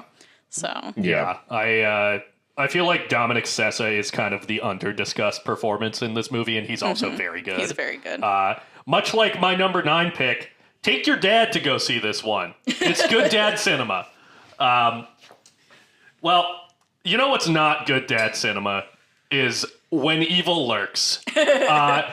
If The Holdovers feels kind of like a warm hug, When Evil Lurks feels like an embrace with the chilly arms of death wrapped in fucking rusty nails. Wow. Okay. It is I'm intrigued. A relentlessly fucking mean horror movie. It definitely shares DNA with The Evil Dead in terms of how it interprets demons and curses. But the movie that I came away being the most reminded of is a film that we discussed this year, which is The Wailing. It has a really unique take on possession as almost a disease. I talked about a film that has maybe my favorite character design of any movie. The design of, I believe they're called the Rotten in When Evil Lurks. I love it already. Is fucking disgusting. It's so like haunting, and you really just feel this massive sense of dread throughout this entire movie. It's kind of a sneaky, like, when it started, I didn't realize that it was going to be a post-apocalyptic movie. Yeah. And it is. It's like it's an apocalypse caused by demons, and it explores kind of the failings of faith, and it's also it's a really good movie about like family dysfunction and kind of cowardice in a way. I really enjoyed it. I thought it was the like unique horror concept of the year, and like as it continued, you just get this fucking pit in your stomach that you get in The Wailing as well, where you're like, I don't know where this is gonna end, but I know it's not gonna be good. Yeah. And I think the lead performances are great. Ezekiel Rodriguez and Demian Solomon, both really fucking good. And yeah, I just, similarly to the creator, I loved the way this movie built its world. So, as Bong Joon-ho said, get over the 1-inch barrier of subtitles. Mm-hmm. This is an Argentinian film, and if you're a horror fan, it's mandatory viewing. You gotta see it. I'll definitely watch it, Zack. Keep playing. And again, shouts out to the roommate who, before he left us, very much became the movie pilled boy. That we all are. I've been getting texts from him being like, I don't like being up here. I want to talk about movies all the time. And I'm like, we fucking broke you. We fucking got your ass, you son of a bitch. It's contagious. Much like Possession in When Evil Lurks. Yeah. It spreads. Wow. If there's a rotten in your area, you must leave. I also just I think as our screenwriting professor talked about gratuitous violence, and I'm often about that shit. And indeed, the violence in When Evil Lurks is legitimately really shocking. Like just the way it's executed had my fucking jaw on the floor. So When Evil Lurks, my horror movie contribution of the year, lower than horror movies usually are on my top 10 of the year list, but I'm glad one snuck in there at the end because it's very good. You know what's so funny is that up until maybe 6 hours ago, Mission Impossible was definitely on my top 10. Don't worry. I'm very happy to hear that. Talking about ways that Mick and I have broken people. Yeah. That one was well deserved. You really fucking got me with that one. Here's the thing is that you know how I really love sexual tension in movies, in my period dramas and everything. Absolutely. I think that part of the fun for me in being broken is just the fight before. Wow. Good morning. Tell me you have without actually telling me. Oh my god. Oh my god. Mick, why would you out me like that? Jesus. Well, talk about things I'm going to bleep in the edit. Don't yuck the yum, Zach, okay? Jesus Christ. Listen, different strokes for different folks, baby. Yeah, and we be stroking. Woo! All right. So this feels even weirder to be so my number 8 pick, Anatomy of the Fall. Yeah, let's go into this. Let's go into this. I mean, we don't have to because you're going to mention it later, I'm sure. We'll talk about it later, but let's hear about it now. Give a brief little thing. So, did she do it? A woman is suspected of her husband's murder, and their blind son faces a moral dilemma as the sole witness. Basically, what I will say about it, obviously we're going to talk about it a little later, is that I put this movie on, and I watched another movie first, and then I started this movie, and then I was and I think I fell asleep about 30 to 40 minutes in. No, I think it was about 30 minutes in. And I remember being like, well, you know what? I'm just going to put this down. I'm obviously too tired because like I kept having to watch movies after I got home from like rehearsal at like 10 p.m. Yeah, that's what happened with me in May, December. Yeah, so it was kind of like, you know what? I'm gonna put it down. I'm gonna come back to it. And then when I came back to it, like literally that point, the 30 to 40 minute mark where I picked it up, immediately like was so sucked back into it. Like it just from that point on was really very compelling. And all of what I really loved about it was the script, I think, and Sandra, is it Hüller? Hüller, I think, yeah. Hüller. Her performance in her delivery of this was so true and real and nuanced. And I think it has a lot to do with what the script is, because I don't think you could really draw from that if the words weren't there first. So that's personally what I will say about that movie, and we can move on. We'll definitely get more into it later. Excellent. It was higher up on my list, and then I was like, I just don't know. I don't know. You know, yeah. Listen, this is. It was a good year for movies. It really was. I've been having a tough time. There were points where I was feeling a little discouraged about movies early in the year, but they had me in the first half, not going to lie. Yeah. The back half of the year, very strong. Wow, crazy. Yeah. This was a strong year for, I hate to say it, but for A24. Not to sound like a film bro, but in if a you look at the shocking turn list, of events, the only fucking A24 movie. The only fucking what was it? More major production company major studio to actually be able to keep making movies during the strike was A24. Oh yeah, so. interesting. Yeah, interesting. Crazy. It's crazy how that happens. All right. Well, speaking of A24, my number 7 of the year is Christopher Borgle's Dream Scenario. Oh, wow. Nice. Alexis? My number 7 of the year is Takashi Yamazaki's Godzilla -1. Nice. Oh, nice. And then my really like that movie. Number 7 is Killers of the Flower Moon, directed by Martin Scorsese. Wow. All right. Well, I'll start with Dream Scenario. Listen, we've all been reading the descriptions except for me, so I'll start doing it. Yeah. Well, I started doing it because Mick was doing it. I was like, oh yeah, actually, that's a better idea, because otherwise I feel like I'm giving away too much of the movie. Well, okay, if you build it, they will come. Partly is like, some of these movies, it's been so long since I've seen them, I'm kind of like, wait, what the fuck was this about? Oh, okay, What happened? Yeah. So, Dream Scenario.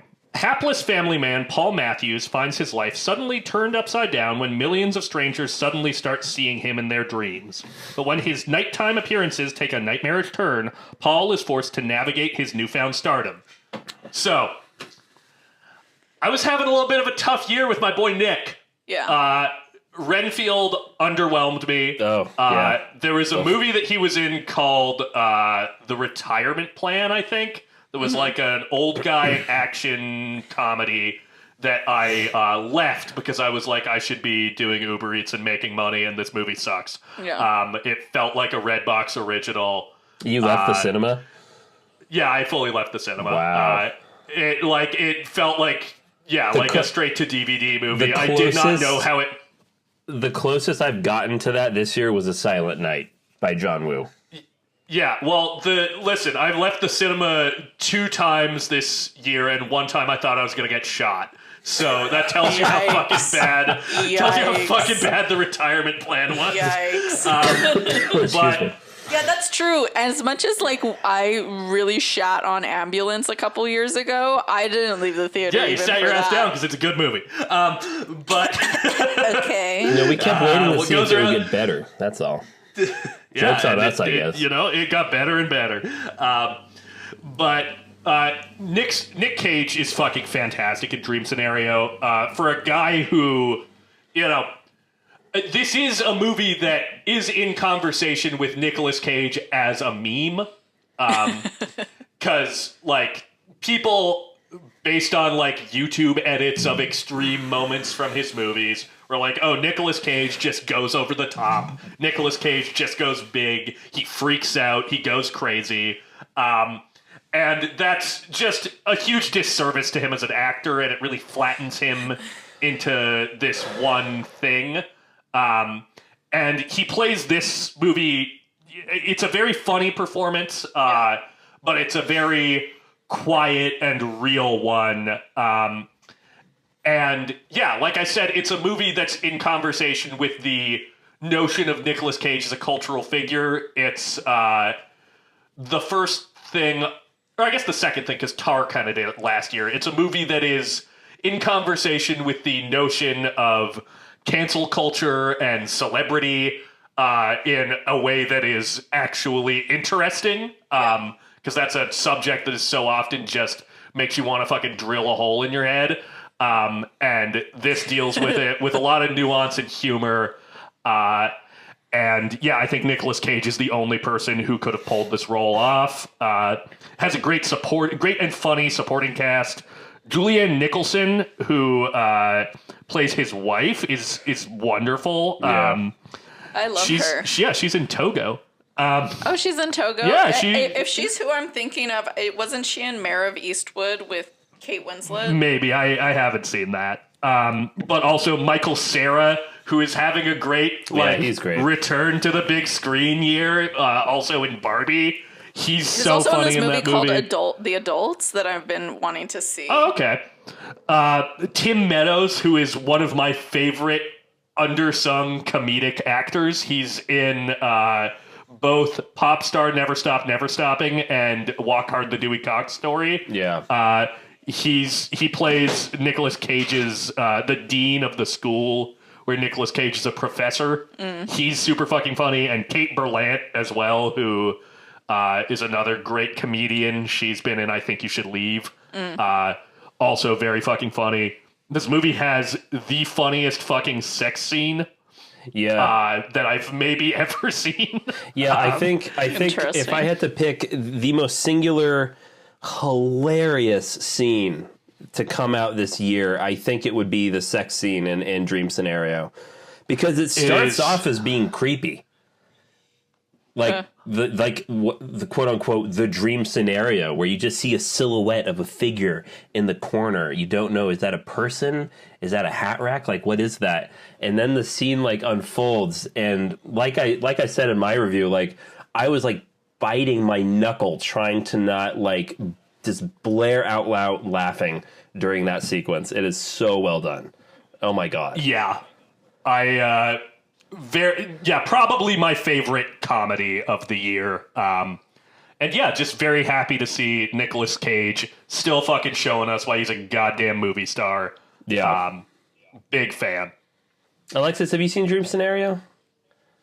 No, I had to make some hard decisions during the month of November, December for my time and sanity in watching movies, and it did not make the cut.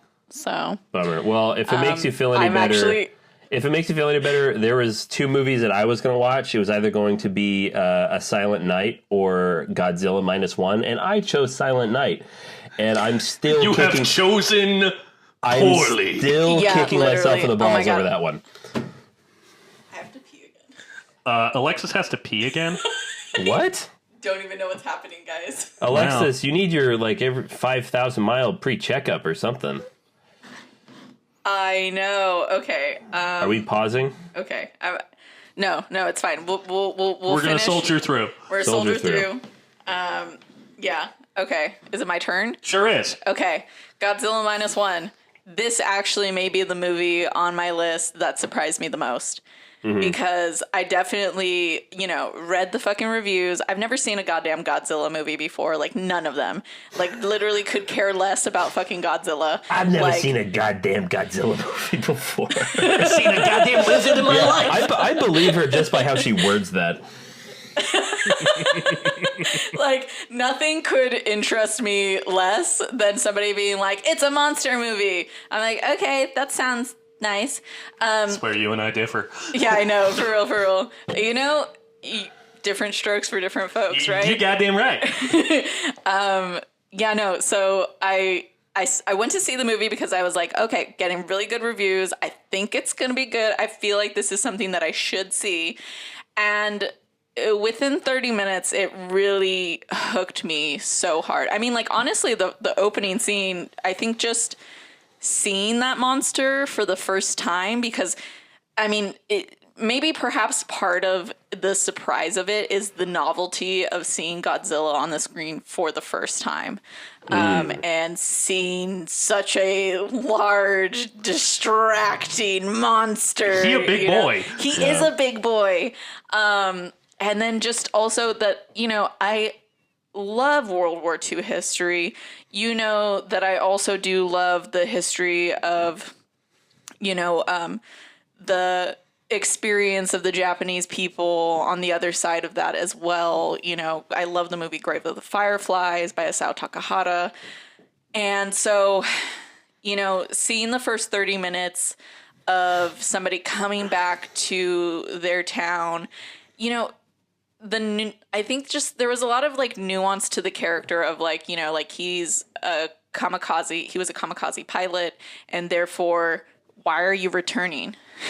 You're not one of the ones who was supposed to come back, and therefore that means that you're a coward. Yeah. Because you didn't just die for your country.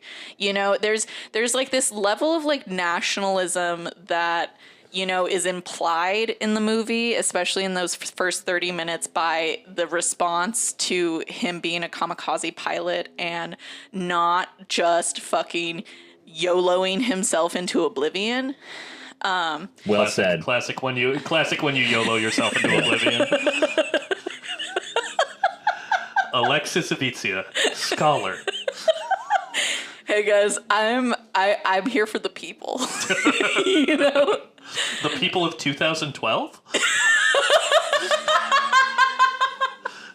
You can only get away with that because you're so much younger than me. I hate you. Yeah. Okay, yeah. So, YOLOing himself into oblivion. I don't know. As much as it was a movie about a monster, it was also a movie, about this specific man who's dealing with like PTSD and like the idea of how do I go from here, which is, I think, the general consensus of the country of like, how do we build a life from the destruction of this, and then you have Godzilla come back into the picture and wreak all sorts of more havoc, which I believe, that Godzilla is like a representation of like the atomic bomb, A-bomb, right? And it's like, and then it's again, where do we go from here? How do we build from this? How do we move on from this? How do we move on from the suffering? I think just that the exploration of like all of that throughout the film, I really loved it. I loved the ensemble cast. I loved that the movie really kind of drew some inspiration from like Jaws. And I'm so glad that you guys chose that for Boat Month, because I never would have made that connection to this movie so thank you, Mick. Alexis, did you just say thank you for Boat Month? Thank you for Boat Month. She did. My nipples are hard. See? Film major boys stay winning. It's a well-earned fight, wasn't it? Yes. It was a well-earned concession. You're bringing the horny energy back strong. It's all about the fight. That's what I do. This is a good show.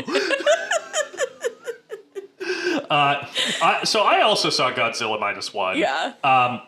I think it was a little bit of a victim of expectation for me. Yeah. Because I heard, so many people be like, this is the greatest Godzilla movie ever made. This is one of the greatest movies of the year. It was like a victor of expectation for me, because I had like nothing going on.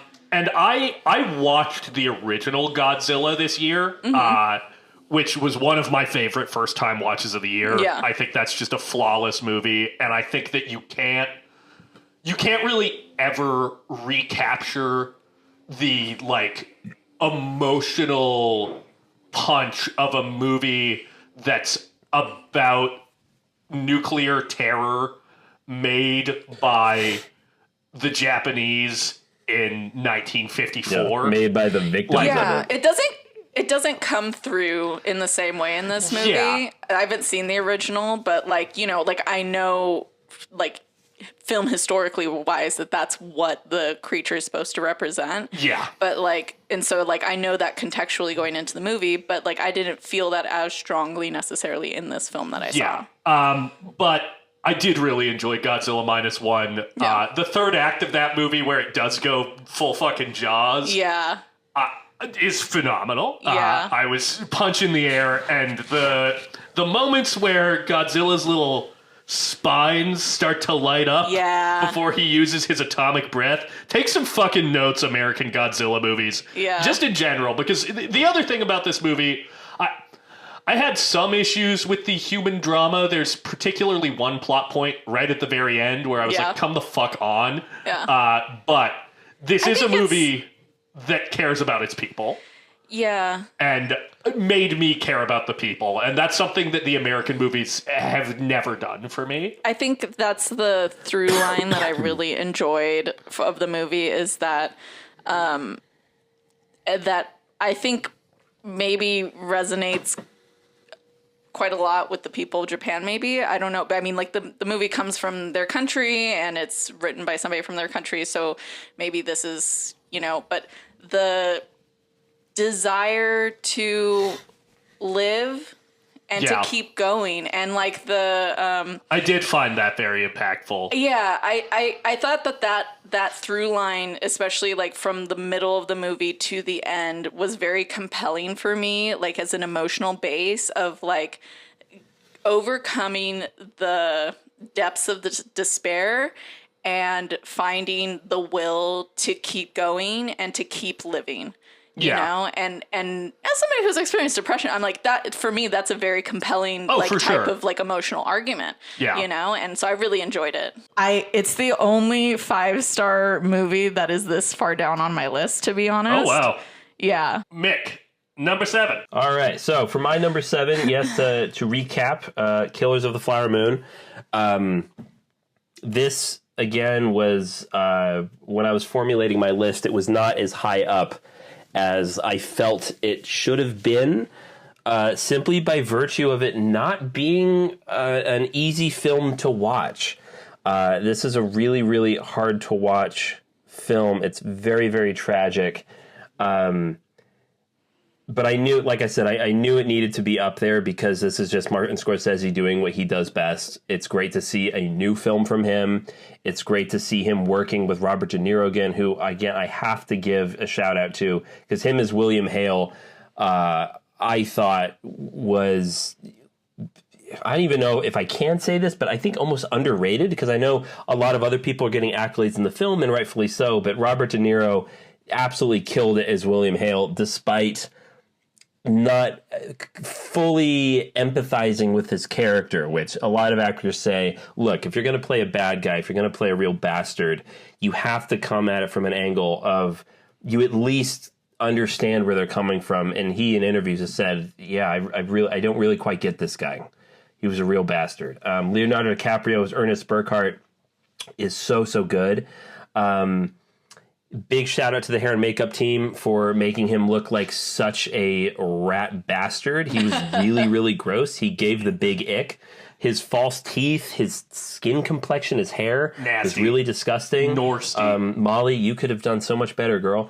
Speaking of Molly, you have Lily Gladstone, who was absolutely incredible to watch. And I mean this in the best way possible, but it was really hard to watch her performances because of just the utter heartbreak and loss that she had to endure, and just how frustrating it was to watch this story of things that were being sold to these people as, coincidences or simply bad luck. And it was just so obviously oppression and systematic murder. And it's one of those true stories that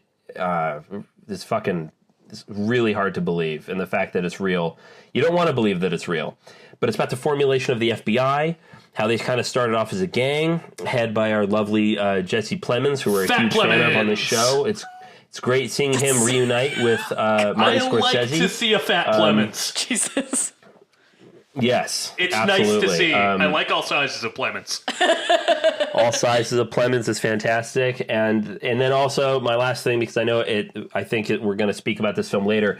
The involvement of the Osage people is fantastic. The actual tribe member, the chief, he is in this film. He plays a part. This is just such a cultural artifact of a film that it needed to be on the list. It had to be. The blankets were So beautiful. that's Killers of Loved the that. Flower Moon. Yeah. All right, Alexis, you're number 6. All right, so here we come to the point of contention. I feel like I This know is what it's. interesting. I haven't seen the list, but I feel like I know what it's going to be. Can you take a guess? Is it Saltburn? No, it's not. Oh, what is it? It's the Hunger Games.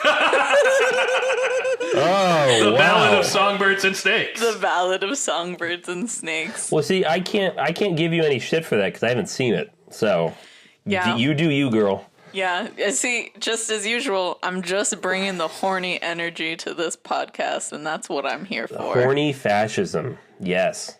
That man. Absolutely. Okay, so I have confession corner.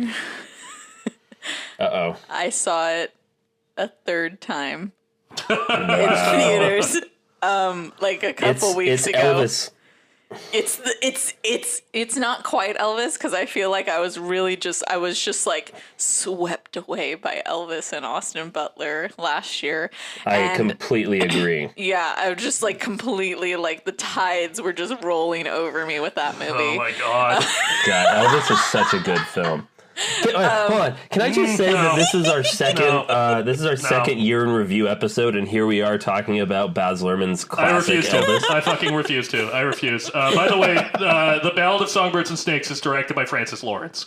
It is, and he directed, I believe, the last 3 Yes. films. He did not direct the first one, but he directed the last 3 films of the original franchise. And I think it actually makes a lot of sense that he would come back and do this one. Anyways, go on. You guys do your number 6s. Mick. Number 6 is dun dun dun dun dun dun dun dun dun. Mission Impossible: Dead Reckoning Part 1, directed by Christopher McQuarrie. Do you guys? There are problems that I have with this film, Yeah. and I don't care because it fucking This is like your Top Gun Maverick of the year. no, it's not. It is not that. Because you had the same thing where you were hey. like, there's something not... I'd like to get to my number 6 really quick. Okay. Okay, you do your number 6. Dun, dun, dun, dun, dun. Okay, can I have a quick side note? Mission Impossible. Can I have a Dead quick Reckoning Part side 1. note? Quick side note. Do you know that this may be one of the first times that we've all in sync done that intro together? Dun, dun. And wasn't it well earned? Yep, you made us work Yes. for it. I fought you so tooth happy to and be nail on this, and yet here we are together. Here we are. Alexis, please get into the Hunger Games because Mick and I are going to talk about Mission Impossible for a while. It's okay because you guys are going to talk about it, and I'm also going to talk about it. So. What can I say about the Hunger Games? It's a beautiful man with a blonde wig. I should read the description please. of it. Yeah, that's great. Okay. 64 years before he becomes the tyrannical president of Panem, Coriolanus Snow sees a chance for a change in fortunes when he mentors Lucy Gray Bayard, the female tribute from District 12. Basically, this movie opens with the fact that during the Great War that happens in the Hunger Games, and, you know, as a preface to this, I fucking loved the Hunger Games franchise. I loved the trilogy of the books. I read them multiple times. So, like, just in general, like, I was very deep in the lore of that world. But so, basically, and I'd never read this prequel book before I saw this movie. But so basically, like, Snow, everybody's all fucked up during the war, right? Yeah. And him and his cousin Tigris are, like, kind of together as children at the beginning of this movie, and then his father dies. And it's clear that, like, you know, whatever fortune that they had at one time, they do not have it anymore. So when you go into I think it's the movie starts off like a few years before the first annual Hunger Games, and then it jumps forward a little bit to the 10th annual Hunger Games, which is Lucy Gray Baird's Hunger Games. And he is graduating his last year of school at the academy. And the academy, like for like, I guess, I don't know, high school, whatever the fuck this fucking world thing is free, but university is not. And he's been kind of pretending that he has money and like he's so fucking dirt poor, basically. So I don't know. I don't really know that it actually makes him a sympathetic character necessarily, because I think that you really know that every move that he really makes is like calculated. But I do think that Rachel Zegler and him, what is his name? Tom Blythe, they have like this undeniable chemistry in the movie. And Rachel Zegler just, each time that I've watched the movie, I've liked her more and more and more. She's a fucking star. She really is. There's just this like undeniable of like when she sings, you just want to listen to her. And I think that another part of this kind of part to the movie that I really love is that I really love folk music, and like the District 12 is supposedly kind of like Appalachian mountain kind of. Yeah, you know? And so like it's very like country folk like type of music, you know, like old school kind of. And so I really love the soundtrack. And I think that that's kind of why this movie has such like an immense rewatchability for me, is the fact that so many things play into it. It's not just the costume design, the world building of it, and the fact that Tom Blythe is really cute. Oh boy. your evil twink of the year. They knew what they were doing with that one. They played me for a fool, just like Lucy Gray Baird. But like the music, the soundtrack, even the couple of the songs that aren't even featured in the movie that are just specifically on the soundtrack, I've had like on replay. So, and just, I think the fact that I could be like, I'm going to go to the movies and see this movie again and then again. You know, I think that says something. It really does. Like for me, this is like something where it's like, oh, I could probably just like throw this on at any time and be just happy enough to just watch it, you know? I think that there are some very good moments, like emotionally, of like, protest, for the districts and stuff in the movie. I did end up listening to the audiobook after the second time that I watched the movie. So I had like a lot of context for like what they changed between the book and the movie adaptations. And I do actually like how the changes that they made for the movie from the book. I think it made it like visually more compelling. Nice. And, yeah, honestly, Tom Blythe's so hot. I've just been like watching so many just like thirst TikToks, like and roommate's been like sending, ever since that movie came out, he sent me so many fucking just like Tom Blythe snow thirst talks. Like he's the gift that keeps giving. And honestly, shout out to the fucking hair and makeup department, because the wigs that he fucking wore in that movie, 100 out of 10. Wigs on point. Wigs on point. And I am going back to Blackberry. Okay, that is the one thing in that goddamn movie that kept taking me out of the fucking movie was Jay Baruchel's fucking wig. I was like, what is that? Yeah. What is that? Yeah, that is like some that rough was hair. one thing that I was like, why? Why is this like this? But not in this movie. I 100% was like, nope, not Hunger Games. Not the Hunger Games. Good wig. What a wig, guys. What a wig. I just, in general, I love a movie that really is just like, we're going to give you somebody that you shouldn't like, and you're not really going to like at the end of this, and you're not going to like him, but we're going to make you horny as fuck in the meantime. And you know what? What if we made him tasty? What if sexy? Literally, yes. Anyways, we can move on now. Thank you. Down boy. No, right. I want to see that. I've heard nothing but good things. Yeah. No, I was just gonna say I'm probably gonna watch it. Honestly, I will 'Cause I've have heard- to- Yeah, If you like the original franchise, I think you'll just like this Which movie I well do. enough. I You do know, like I'll the need to Hunger watch Games the films. last one. I like the first movie's okay. I like Catching Fire a lot. The third movie I really didn't like. And I Hunter haven't Schafer's seen also the really fourth. good. Yeah, no, I'm definitely gonna check it out. Yeah, and I mean Viola Davis. Oh Whew. wow, yeah. Yeah. hell yeah. Mission Impossible. All right, Let's get Mission into it, boys. Impossible: Dead Reckoning Part. I'm so happy that I get to read this. What I'm about to read in our year in review.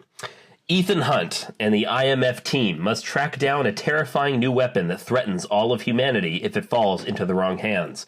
With control of the future and the fate of the world at stake, a deadly race around the globe begins. Confronted by a mysterious, all-powerful enemy, Ethan is forced to consider that nothing can matter more than the mission, not even the lives of those he cares about most. This is just the year of goosebumps. AI. It's Yeah. the year of AI. So I guess since all three of us, we've seen this, just going to dive into it. The Entity. Yeah, this movie, again, I have problems with it. Certain kind of nitpicky things, but this movie contains within it sequences, moments, and scenes that stick with me more than I think even the movie that I have ranked at number one for me. In fact, I would even begin to say this is now the part of the list for me where, yes, I have the next films after this ranked in order, but they're all kind of interchangeable in certain ways. Yeah, my 5 through 2 are a lot like that. Yes. Yeah. But yeah, Mission Impossible Dead Reckoning Part 1, I'm very excited to see it in tandem with Part 2 when that eventually comes out to see if it improves it or maybe lets it down a little bit. We don't know. But the sequence with Grace, played by Haley Atwell, in the little Fiat 500 electric car, the little So yellow good. one. So fucking So, good. which a So great funny. visual comedy. Yeah. Great action. The car chases in this film are amazing, and I don't think there is a scene that was put, at least that I can think of, on the big screen that was better than the final train finale, where they're jumping from car to car. Yeah, that shit And had me I on the just edge thought of my that seat. was. Say that again. That shit had me on the edge of my seat, to be honest. The train Yeah. sequence. Yeah. It was. It's so well done. I can't believe that they actually built that train and they actually did that stuff. I mean, they actually Yeah. launched a steam locomotive off a cliff. It's so fucking sick. It's so good. fucking It's so actually fucking so crazy. good. You know, say what you will about Tom Cruise, but I just have to say, after seeing Risky Business for the first time and all the different movies that I've seen of Tom Cruise over the years, that man is really such a well-rounded actor. Like, Yeah. and He is like a robot built in a lab to be the perfect movie star. you just like I don't know. I think because like you think of him as like movie star, he's done hot guy things, he's doing action star things. I don't know that I like necessarily and like, you know, he's done Top Gun. I'm like, I know he can be like charming and charismatic, you know, but I don't necessarily like think quite a lot about him intrinsically being like a comedic actor necessarily, but he's so natural. I think it's because it's so natural the way that he's comedic. It's Yeah. just in the delivery. Like Yeah. he's not being overtly comedic most of the time. It's really He- just in the delivery of his lines, Yeah. or his facial movements or something. Yeah, you know? I know people compare him to Jackie Chan in the sense of, you know, he's a guy who does his own stunts. Yes. But I think a comparison that you should make with Jackie Chan with him is what you're comedic. talking about, Alexis, Yeah. which is his ability to, during a physical sequence, never stop acting. yeah, Yeah. a man His- who can his- act once he has launched himself off of a cliff on a motorcycle. That is Yes. that is a fucking actor. Yes. Yeah. Yeah, his facial expressions during the car chases are they're perfect. They're absolutely perfect. Yeah. A couple Zach, of take things it away. Your that thoughts. I'd like to bring up about this movie. I also have some problems with it. They did my girl Elsa dirty. Yep. Elsa. But I want to shout out two things. One, Haley Atwell is, I think, the first like true kind of almost co-lead in any of these movies. She really has the emotional arc of this movie, and I think it's executed very well. It's just nice to... She's someone who I've always thought is a very like talented, charismatic performer who was kind of underserved by the Marvel movies. You know what's so funny is that I didn't realize until after I saw this movie that I know her really well from a movie. And it was 2008's The Duchess with Keira Knightley. Okay. I love that movie. And I didn't realize that she was the other woman that played opposite of Keira Knightley. I haven't seen that. So good. The other thing that I would like to shout out in this movie is The Entity.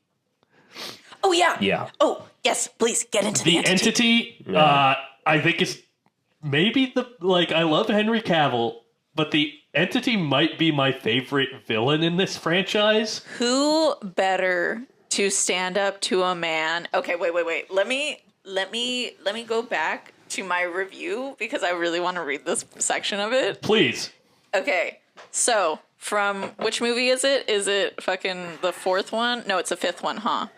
Hunt is uniquely trained and highly motivated. A specialist without one. equal, immune to any countermeasure. He has most likely anticipated this very conversation and is waiting to strike in whatever direction we move.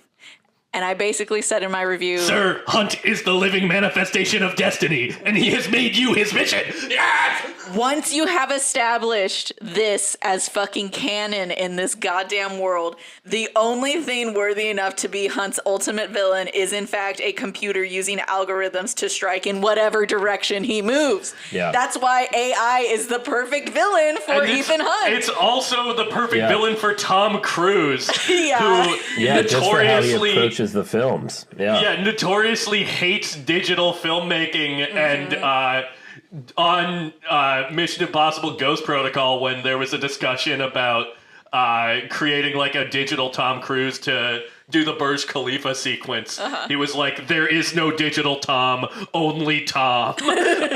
Right. Well, it was Mission Impossible 3 where he skydives from a skyscraper, and they did that on a green screen. And Tom Cruise was like, never again. Never again in this franchise will we do something as chicken shit or AKA as safe and controlled as this. LOL. Yeah. Yeah. It's fantastic. I mean, Alexis, that speech, beautifully delivered by Alec Baldwin in the fifth one, is kind of given a wink at by Shea Wiggum, who played Jasper Briggs in this. When they're in the Osprey and they're flying to that airport, he's talking about, do not consider this man neutralized until you have driven a wooden stake through his open heart. Yeah, he is a mind-reading, shape-shifting incarnation of chaos. Yeah. Which is why the Entity it's nice can't that when predict the him. other characters in the film have finally kind of like woken up and smelled the coffee of like what this guy actually is capable of, because we as audience members know that you cannot underestimate this man. But you have Henry Czerny coming back as Kittredge. You have Carrie Elwes as Dellinger. You have... This is also a fucking... Can we just talk about the fucking female power of this film? The ladies. You have Pom Clementif. You have Vanessa Kirby, Haley Atwell, Rebecca Ferguson. Choke me out until I die. And I would say It's incredible. thank you. I really love this film. It's one of my favorites in the franchise. It didn't quite hit the heights of Fallout for me, but it came pretty fucking close. I agree. And yeah, I like that.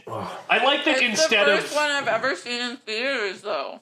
Thank you, Alexis. Well, what's in your mouth There there? it is. Nice. That's Alexis eating, everybody. Yeah, it's you. You know you wanted it. You know you missed it. Here's That's the Alexis thing. having Do her you cake and eating it, remember- too. Do you remember that one episode where I came in so angry because I hadn't eaten, and then I just started eating chips on the air? Yes. Yeah, Yes, I remember do. that? Yeah. All right. Well, I think we can move on to our number 5. Yes. Mick. Who goes first? Mick, you do. I already lost track. You do, buddy. I do? Okay, well, for me, coming in at number 5 is Saltburn, directed by Emerald Fennell. Delectable. We'll get into it. We'll get into it. My number 5 is Poor Things, directed by Yorgos Lanthimos. Also delectable. My number 5 is Priscilla, directed by Sofia Coppola. Coppola. There we go. Sofia Coppola. I missed Priscilla. I really wanted to see it. You definitely should have. I think you would have. You know what's so funny is that in many ways I'm like, I actually can't tell. Would you like it more? I think you'd like it more than Elvis, but I don't know if you'd love it either. Yeah, I'm interested to watch it. Mick, please, Saltburn. It's not hard for you to like something more than Elvis, though. So I feel like maybe that's an unfair estimation. That's a low bar. You know what's funny is Maestro in some ways reminded me a lot of Elvis, but I think did what Elvis was doing a little better. I didn't even really, honestly, like, I was like, I could care less about Bradley Cooper. It was all about Carey Mulligan for me in that movie. I thought he was great in that movie. I really enjoyed his performance. I think he was great, but I think that he totally let Carey Mulligan just, like, totally steal it away. Yeah. Like, not, I think that was, like, somewhat purposeful. Yeah, no, I do think he centered her, which was an interesting take. I might revisit that movie sometime. I think I might like it more on a rewatch. Like the emotional tether of the relationship, and then I think that's why he did that. So yeah, Mick, I still have to watch it, so Saltburn. I'm excited. Saltburn, like I said, directed by Emerald Fennell, is about. It's on all of Well, I guess lists. Here it says, distraught by his classmate Oliver's. What? It's for sure not on my list. I don't even want to look. What is I don't it? even want to look at Saltburn. you. Yeah, nowhere close to my list. Distraught by his classmates Oliver's unfortunate living situation, Felix, a rich student, invites him over to his estate. Soon, a series of horrifying events engulf Felix's family. This was a movie. This is going to be a weird way to start this. This was a movie that I didn't particularly enjoy because it kind of made me angry. It was like Parasite a little bit, the Bong Joon-ho film. It was like a lot of better movies. It was a movie that infiltrates this rich, wealthy family, and I'm not partial to the rich and wealthy, as I am not one, and I think they are the root of a lot of problems in society. But that's neither here nor there. But I ended up feeling sad, a little like fucking hell. Like these people are getting fucking fucked over by Oliver Quick, played by Barry. Please tell me that's not your takeaway. Is it Keegan or Keoghan? I think either is fine, but Keegan is how he says it. Barry Keegan. But Barry Keegan is a fucking force of nature. As I've said in the past, and I will say again, that he is the best of sinister little freaks. He's so good at it. Jacob Elordi as Felix was fantastic. I loved the sexual tension between those characters. Archie Madekwe, I think, who played Farley, he's really, really good. Rosamund Pike is so good in this film. I really liked Rosamund Pike. Rosamund Pike was fantastic. Richard E. Grant was so fucking weird. I love Richard E. Grant. He always plays a weirdo. Carey Mulligan was hilarious. I wish that she was in the film more. But this movie dared to go in certain directions that I kind of knew was gonna this moment is going to this conclusion. Yeah. And oh my God, the movie is actually doing that. And that makes me so happy that this movie is that debaucherous, that indecent. I really enjoyed Promising Young Women, also directed by Emerald Fennell, who I'm still watching The Crown, and she plays Camilla in The Crown. Does. So it's kind of interesting. She also It's plays kind of a interesting nurse. watching her. She also plays a nurse in Call the Midwife, which is how I actually originally knew her before she even directed Promising Young Woman. I saw her in Call the Midwife. Nice. Very different tone of all these movies. So here are my thoughts on Saltburn. A movie that I thought was all right, but I didn't particularly enjoy. I thought the first half of Saltburn was a lot of fun. I enjoyed it being sort of horny and excessive. I thought all of that was a good time. I feel like when the movie pivots into essentially becoming the talented Mr. Ripley, I got fucking sick of it. I really just found it incredibly derivative, and when it tried to say things about class, I found it incredibly simplistic. I think that it's a movie that, honestly, I would have full-blown not liked if it didn't have such a great cast. I'm not entirely sure it really was saying something specific about class, to be honest. I think it makes gestures towards it, and I think it does a poor job. I don't know. I think that it's a movie that throws in a lot of excess to paper over that it's not really about anything. I could not disagree. I enjoyed the excess. Even if that was opening. true, I still love that. But, like, I don't... Listen, last year, the film that I was out on U2 on, I was a lot more out. Yeah. This one, it kind of fell apart for me in the back half. I enjoyed the final scene. I thought that was very fun. No prosthetic in sight, baby. There was a point early in the movie where I was like, are they going to show it? And then they hadn't, and I was like, cowards. And then they showed it. Good for him. Honestly, that honestly maybe won me over. One of my the thing is, when I was watching this film, even though I found it kind of a horrifying experience, I also felt very in sync with it. Because the scene after Jacob Elordi has been, spoiler alert, after he's been buried, there's a funeral, and you see, in a wide shot, you see the freshly dug dirt. You see the mound that is above his grave, and you see Oliver starting to kind of like lay on it a little bit. And I was kind of thinking in my head, I was going, look, this is a weird film, but if I were him, I would start fucking the ground. And then he takes his pants off. Did this movie make you feel seen? It made me feel seen because I was like, oh my God, like, because like those little evil voices in your head that tell you to do something like, really fucked up. This movie did that. I was like, oh my God, this is doing everything I would do. Do you remember when I texted you about which point of the movie that I thought, oh, Mick's gonna love this? That was it? No, it wasn't that. Mick, is it okay if I say it on Was it when he drank the cummy bathwater? No. No. I think it's quite obvious. Zach, you know me. Was it? Okay, just say It's the vampire scene. I'm a vampire, dude. Oh, yeah, right. Yeah, no, as soon as that part happened, I was like, you know what sick fuck's gonna love this? Mick. That's he's like, the scene where like she's like, I'm on my period, and he's like, oh, that's too bad. I'm a fucking vampire, right. Yeah, and I was all.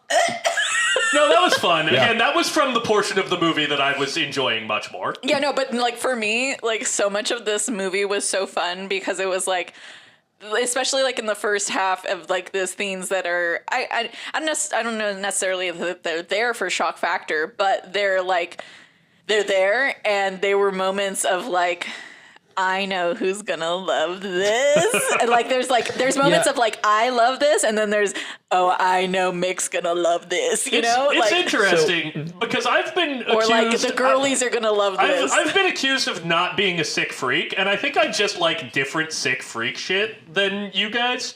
Because I love John Waters. I love like real fucking transgressive like weird shit. Yeah.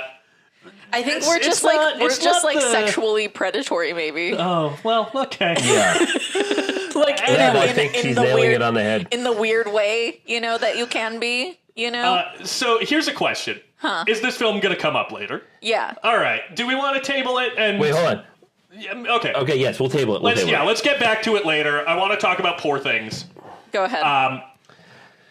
Poor Things, the first thing that I kind of thought when I was sitting in the car after the movie was I was like, this is kind of my version of Barbie.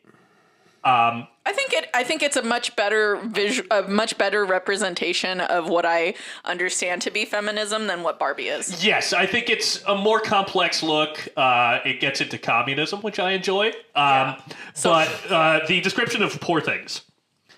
Brought back to life by an unorthodox scientist, a young woman runs off with a lawyer on a whirlwind adventure across the continents. Free from the prejudices of her times, she grows steadfast in her purpose to stand for equality and liberation. I think...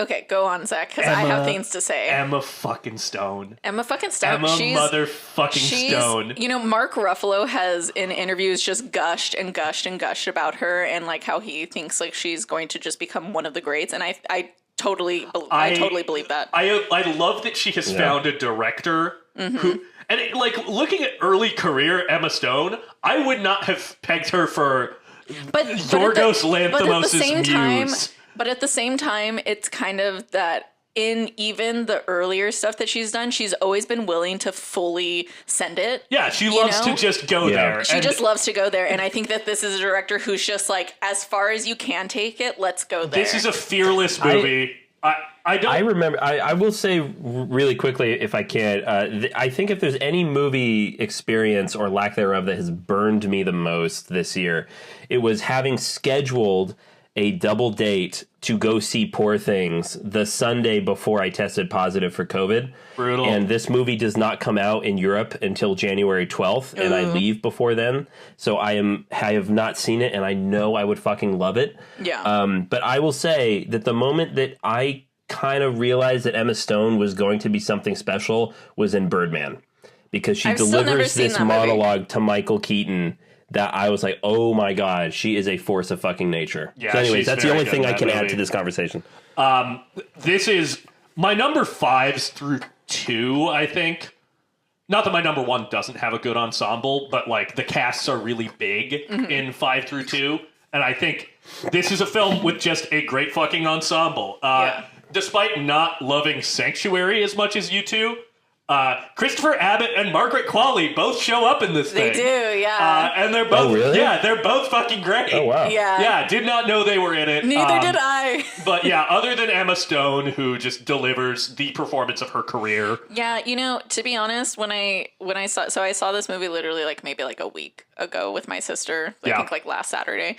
And I didn't love the first part, like the black and white. Like I was like, okay, I like it, you know. Like it's, you know, I hate using the term art housey, you know, but like, you know, with the black and white and the aspect ratio, I was like, okay, yeah, I can see. I mean, like I think it's a good movie, but then as soon as like she got out into the world in Lisbon, and it became like color, and in general, she was exploring more. The comedy of that at that point, the relationship between her and Mark Ruffalo was so fucking This is funny. what I want to get into. So this is what funny. I really want to get into. They're so good together. Ruffalo? He's incredible. He gets to do something. I've never seen him do this before. He said that he has been playing a lot of sad dads. And, like, yeah, he just gets to be a rake and a scumbag and a bastard. I always remember him from 13 Going on 30 as, like, the sweetest man. And so to see him in this role, I was like, oh, my God. Can you imagine how fun it was to do this? He looks like he is having the time of his fucking life. Yes. This has really been the year of MCU alumni spreading their wings and flying. And it's beautiful to see. Willem Dafoe, as always, fucking phenomenal. Yeah. Rami Youssef. Oh, great. he was. I Gerard really loved him. Carmichael. But the other thing that I would like to shout out in this movie, talking about Saltburn being willing to go places, Poor Things is willing to fucking go places in its sexual content, in its violence, in just like bizarre and gross concepts. It was very bizarre in some ways. And yet is a very like sweet human film about the nature of being and the nature of femininity and being a woman and existing in a patriarchal society. Like, it nailed the themes that I think Barbie explored well, but this explored in a fucking phenomenal way. Also, it just looks incredible. There's nothing that looks like this. It's so interesting because if you think about it in a way, Barbie and Poor Things exist on two kind of ends of the spectrum in a way, because you have in Barbie a character who is the stereotypical ideal of kind of what a woman is and exists as in some ways. And then you have Emma Stone's Bella, who comes into being, like, they both come into being as these new creations in a way, in seeing the real world for the first time. But in many ways, Bella is completely new. She has no preconceptions of what it even means to be a woman in the way that any of us have ever understood, because we're socially conditioned to understand what a woman means. Yeah. And so I think that it goes much more interesting places with it because of that, and sexually can go very interesting ways, because obviously, Barbie's about this doll. There's nothing really sexual about her other than the way that she presents as a woman. Kate McKinnon says about Ken, I'd love to see what his flesh-colored lump looks like down there. Yeah, and so I don't know. I love the fact that, Emma Stone's character, it's like, what would a woman look like if they were suddenly just a woman in a world, but they had never had any preconceived notions of what it meant to be proper, or any sort of societal expectations of what it means to be a woman. And her discovering masturbating for the first time, oh my God. Because I was like, yeah, that's real. Like, she just has this moment of like, oh, that kind of feels good. And then she just can't stop doing it. And then like there's even like this like moment with, because they're at the breakfast table and she's like, actually, if you just, I bet you I could probably fit, blah, blah, blah, blah. And then and she even her woman that like is supposed to take care of her, she's just like, what do you, she just like grabs her. Oh my God. It's just like, there's just like those moments I was like, oh my God. Yeah, I think this might be my favorite of Yorgos Lanthimos' The furious films. Jumping? I was about to say, Not her the term furious for jumping. sex, incredible. Alexis, you're number 5, please. Yeah, Mick, you really just need to go see Poor Things. Like, to be honest, please go see it. Oh, I will. Yeah. I think it's the first thing I do when I'm back in LA, quite honestly. Yeah. Also, I just have to say, what is it, Rami Youssef? Yeah. I love his character. He's great. He is who I would like if I had to end up with somebody who is like male presenting or anything like that. That's exactly what I would want. Somebody who's like, you've done blah, blah, blah. I just find myself jealous of their time with you. Yeah. I'm like, you know what? You're a king. Go off, you king. dropped something. It was your goddamn crown, sir. Yeah, so Priscilla. Look at me. I just love a movie that's about a woman by a woman. Do I really need to say too much more? I feel like I already kind of talked about it before. I think it's a really good companion piece to Elvis in a lot of ways, because you see, I think if you watch Elvis first and you see the icon, the image of what we are what we've been told to see. With too much rain. God damn it, Zack, shut the fuck up. I think that Priscilla is karaoke night? I'm really ready. I'm super ready. I feel like it's the perfect companion because then you get to see, what's behind the curtain. What is often always behind a man is the woman, and especially in this sense. Pegging him. That's what I hope to see. God damn it, Zack. Yeah, sorry. So I'm trying desperately to have like a serious thought about this movie, but now all I can I'm being a villain. I'm being a villain, and I apologize. Yeah. Okay. In general, like the costume design, hair and makeup team, like overall, just like the vision is so there.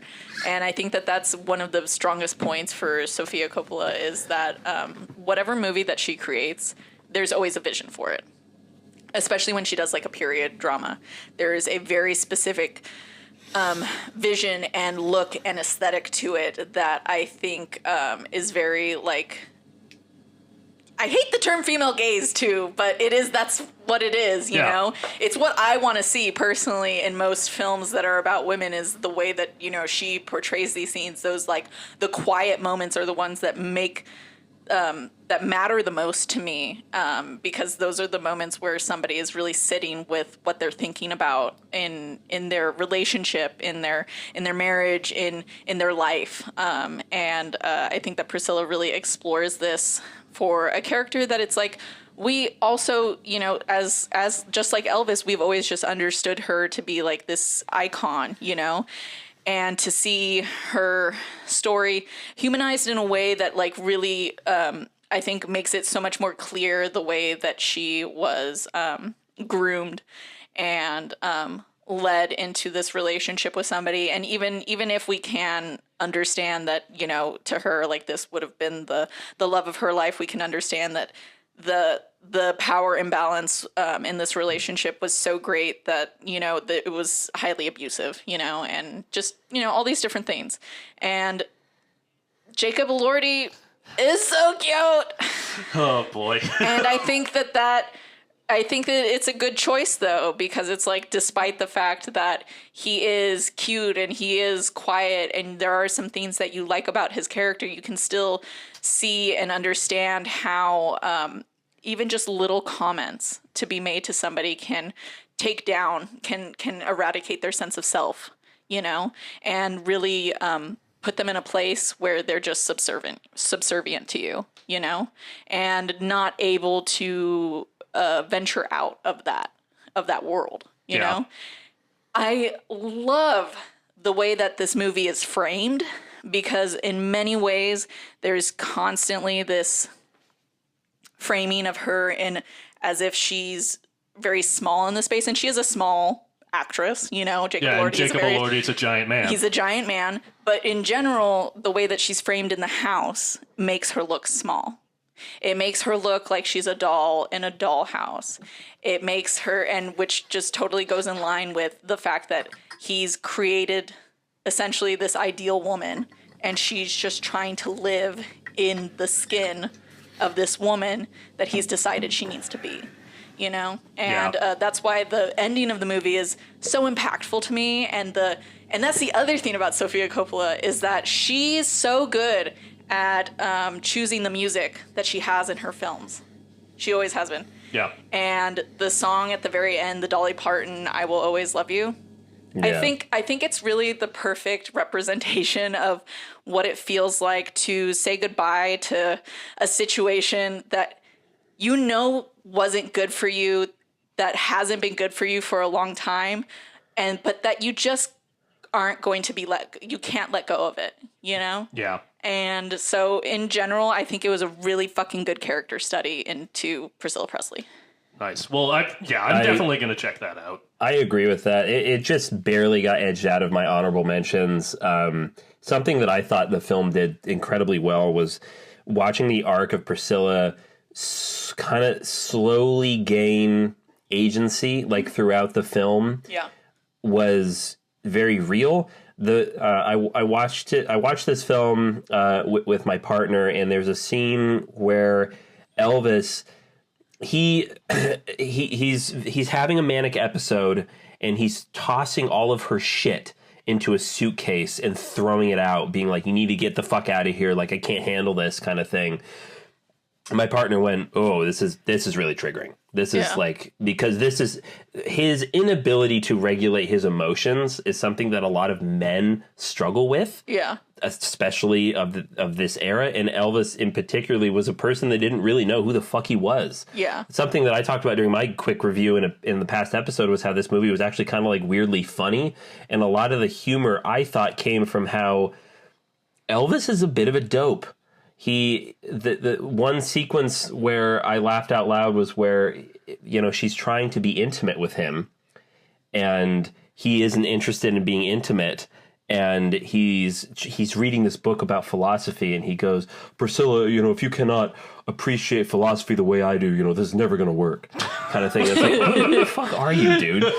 Like, dude, you probably just found this, and you're on page 5, and you're taking notes, and it's just like, and seeing her slowly realize like who this guy really is, but also realizing that yes, this love was there. It was just really toxic and super manipulative on his part. Like when she shows up in this really beautiful contemporary dress from the 60s, and he's like, and it's loose fitting, and he's like, "Oh, that does nothing for your figure." Yeah. And it just shows that he dictated it. She was his Barbie. Yeah. Really.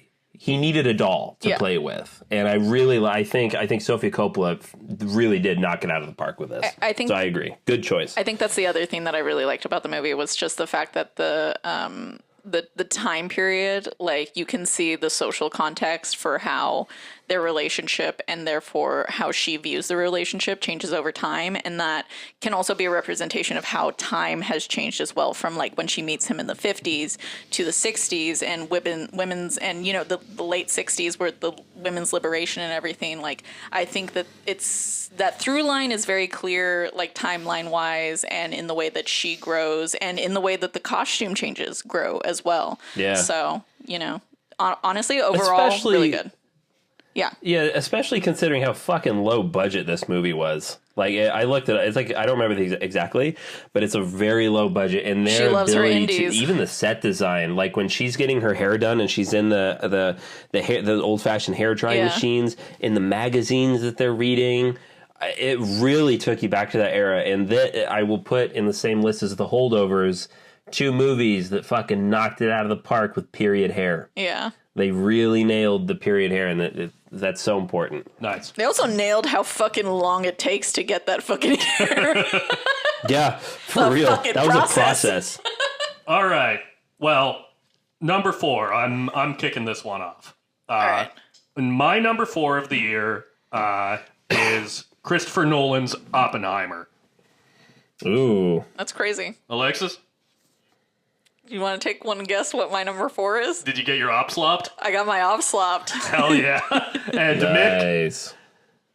My number 4 is, well, I'll go into it in a little bit, but my number 4 is Close, directed by Lucas Don't. Well, why don't... Which I don't know if either of you saw this. That was I fucking forgot I remember seeing the trailer for that, but I didn't see it. Mick, why don't you start? Because Alexis and I both have Oppenheimer here. Yeah. I will say my Sloppenheimer will happen later on. Okay, well, yeah, we'll get into it a little. For sure. But, so, Close, this might be a little bit of a cheat, because it's officially released in 2022, because it did this very long film festival circuit, and then it was released in the U.S., like in New York, for like 1 week in like December. Oh, yeah, you can count that. You can count that. It didn't get its like main U.S. theatrical release until February of 2023. That's why The Innocent is on my list. It's the same thing. It didn't get released until March in the U.S. So, yeah. So I'm gonna count it as a 2023 movie. Close is the 13-year-old boys Leo and Remy have a close friendship at school and in the flower fields where they and their parents pick the harvest for home. When schoolmates shoot a wedge into the relationship, the consequences are fatal. This is a movie from Belgium. This was a movie I saw by myself. It was one of the first films that I saw in the new year that really hit me. Basically, not to really spoil anything too much, but I guess I kind of have to. But these two kids are both these 13-year-old boys who are just the best of friends. And they're extremely comfortable with each other, as people are when they are that age. You know, they'll have sleepovers, they'll cuddle, they'll engage in tickle fights and stuff like that, to the point of where Like other me and Mick do. students begin to That's why you keep your door take unlocked. notice. They begin to take notice of how intimate their friendship is. And then one of them, I believe it's at lunchtime in the cafeteria, asks, "Are you guys boyfriends? Mm-hmm. Like, are you guys, like, basically, are you gay?" Yeah. And our main character, Leo, who is played superbly by an actor named Eden Dambreen, he gets cold feet. He succumbs to this societal pressure, this peer pressure that boys are meant to be straight. The film never goes into the sexuality of these characters. It has no interest in investigating that. Mm-hmm. But Leo gets cold feet, and then, as you know, kids do, completely cuts off his friend. Yeah. Basically ghosts him. Now, bear in mind, like, they ride their bikes together to school every fucking morning, and they ride their bikes home together every fucking day. So it's like a really awful breakup. It's like all of a sudden this person is not interested in spending any time with you at all, just because of what some other people said. And it's so devastating to his friend Remy, played by Gustav de Walle, that he takes his own life. Jesus. And the movie is about how this death affects the community, how it affects the parents of Remy, who they were basically like a surrogate family for Leo, our main character. And it is the most heart-wrenching. It is just so hard to watch, and yet it is oddly the most beautiful movie, I think, of the year. And I know how hard it is to make a good film. We've all worked on films, and so it's kind of an oxymoron when I say this, but it felt so effortless, and how beautiful the story was, and how beautiful the cinematography was, because obviously it takes immense effort. But this movie just seemed so naturally at peace with itself and its story, and how it wasn't judging characters. It doesn't ask you to vilify the main character for doing what he did, because at the end of the day, it's the brain of a 13-year-old. Yeah. Yeah. You can't be angry at these kids for doing this. But I remember when I left the theater, I sat in my car for, I think, about 15 minutes, just like not driving anywhere, just like processing what the hell I had just seen, because it was just. It's just one of those fucking movies that Europe squeaks out every now and then. It's just like, fucking hell. They have the mastery of this craft of filmmaking. So I don't know if it's on streaming. It should be. I really want to rewatch it, actually. But Close, again, that was like that came out, I think, in February or March or something like that, and it has remained all year in the top 10 for me. So I think that was like a 2022 movie that was on my list to watch, and then I fucking didn't end up watching it at the beginning of the year. Yeah. And then I didn't add it to my 2023 list, so I totally forgot about it. I'm definitely going to catch that, though. It is devastating. Glad you brought it up. I was surprised. I feel like we saw fewer movies together this year, so I was curious what would crop up, and that sounds like a fantastic film. Jobert Robert Oppenhobert. Yes. Blip, blip, blip, blip. What a picture! This is... I feel like a lot of people with The Holdovers really brought that up as like wow, they don't make them like this anymore. Uh-huh. They don't fucking make them like this anymore. Like, back in the day, the presumptive winner of Best Picture of any year would often be one of its highest grossers, and it would be a big budget, often historical, drama for adults. Yeah. It's rated R. Yeah. And you just don't really get that kind of thing anymore until you do. Yeah. Oppenheimer is like the pinnacle and the culmination of Christopher Nolan's craft and style. It has Cillian Murphy's best performance, an actor who I fucking love. Yeah. One of my favorite first-time watches of the year that was not a new movie was Sunshine, Danny Boyle's movie. And it's, one of the few movies where Cillian Murphy gets to play a lead. And, he's been a supporting player for Nolan for, since 2005. And it's just wonderful to get to see him take the center stage and deliver this incredible performance that's so internal and subtle. Listen, I think Bradley Cooper's good in Maestro, but I swear to fucking God, if he wins over Cillian Murphy at the Oscars, I will be upset. Way. He might. There's no way. The Oscars love Bradley Cooper. I could just see it happening. No way that Maestro fucking wins over. I don't think it's going to win director or picture, but I could see it squeaking in an actor, and it would upset me. Because, I kind of hope that Carey Mulligan gets a nominee. Oh, she definitely will. But I can't. The cinematography, yeah, but I'm not sure that I don't know. This Anyways, is okay. I often bemoan do the Oscars have to do fucking historical biopics every single year? Yeah. This is it doesn't feel like any other historical biopic. It's really Nolan busting out all of the tools in his toolbox that sometimes bother me, but here I think are just deployed so fucking effectively. The multiple time periods really work. The shift in black and white to color really works. Yeah. It's a movie about guys talking in rooms largely. I also really love the fact that the black and white is for a later time period rather than the previous time period that we see in color. Yeah. Yeah. And it's, it's during the period where Oppenheimer's life is falling apart. It had one of the most chilling endings of the year. Yeah. Again, Marvel alums spreading their wings and flying. Robert Downey Jr. Motherfucking Robert Downey Jr. Yeah. So fucking good. The whole, talk about ensembles. Yeah, incredible. Emily Blunt. Wow. Yeah. Everyone in this movie, everyone in this movie has led a movie at some point. And it's just... It's so good.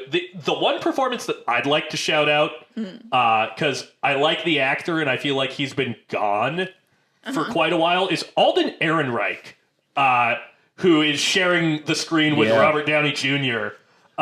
He kind of... Oh, yeah. Yeah, as the Senate aide. Yeah. I feel like he kind of disappeared after Solo, and I was really bummed about that because I love him in Hail Caesar. I think he's such a dynamic... I still have to watch that. He is so funny. I remember him from Beautiful Creatures, a not great movie, but... I would really recommend Hail Caesar. But yeah, it's just it is what big budget Hollywood filmmaking can be. And I'm so glad that it became a big ass hit. Almost $1 billion. Yeah. It was a phenomenon. People saw it. People loved it. I loved it. Oppenheimer. What a picture. Yeah. Yeah, this is so I mentioned that the Iron Claw and what was the other one that was a 5-star? God damn it. Godzilla. This is my other 5-star. I saw this movie and I immediately was like, yep, that's I walked away from the theater just thinking that just had to be a 5-star for me. I think it's so hard to grab people when especially you're doing a movie that's as long as this, to grab and keep hold of your audience for the total of the 3 hours. There was definitely, and I think this is why Killers of the Flower Moon didn't make my top 10, was because it was so long and I definitely had this moment of oh my God, this movie's so fucking long. Interesting. And I didn't experience that with Oppenheimer. And I think for me and my attention span problems, that it is, I think that's a testament to how high octane in a way this movie really is. because once it gets going, it doesn't fucking stop. Like, there's always like these moments of intrigue between the characters, or the situation. It feels like a thriller in many ways, and so throughout. I think another part of me was like, I think the thing that I didn't like about Killers of the Flower Moon was like how much time we spent with the white men of the story, and I was like, I fucking hate these men. I don't want to see them anymore. And obviously there was for the most part only white men in Oppenheimer. I was gonna say there's nothing but white men in Oppenheimer. An amuse-bouche of white guys. Yeah, and but there was just I don't know. Maybe it's just the Irish man, Cillian Murphy himself. But I fucking love him. And Emily Blunt as his wife was so fucking compelling. Like, the few scenes that she had, like, especially towards the end where she's... Her fucking testimony. Woo! Wow. Fucking she corker. And you really think, the way that she's played the character up until this point, you're unsure. And I think that's kind of part of what's so great about the movie is that there's so many things about the characters that you don't know until they deliver it. Yeah. And that was one of the things that I loved about that moment was that you're not sure if she's going to come through, and then she really does in this incredible way for him. And just the sleaze of Robert Downey Jr., the absolute sleaze of him. Yeah. And Louis Strauss. It's what a fucking performance. Yeah. I feel like we should table it for now. Yeah. Because it's going to come back. There's other stuff I want to say about Oppenheimer as well. Okay. Great. Alexis, you're number 3, if you please. You know what? I'm going to pee again. All right. Number 3, Alexis. Please? Saltburn? Oh, boy. Yeah. All right. Hell yeah. I've said my piece on Saltburn. Mick? Number 3 for me is a movie we briefly talked about before, Past Lives. Oh, nice. And my number 3, the Baba Yaga. It is John Wick Chapter 4, directed by Chad Stahelski. Wow. And Past Lives is Celine's song, right? Yeah. Yes, directed by Celine Song, It's correct. also on my list. All right. Alessa, Zacky boy? please take it away. Your final thoughts on Saltburn. You know what? If I had to just say one statement about Saltburn, I'm not going to just say one statement, but if I had to say just one statement, I'm not gonna, but if I had to. Okay, cool. yeah. Then why say that at all? If not do, why say? If you've stuck it out to this point, I fucking love you. Yeah. Oh, man. Our loyal fans. Yeah. Our best of 2022 Saltburn. episode did really good. Yeah. I mean, basically, if Saltburn was cum and bathwater, I would also lick the drain.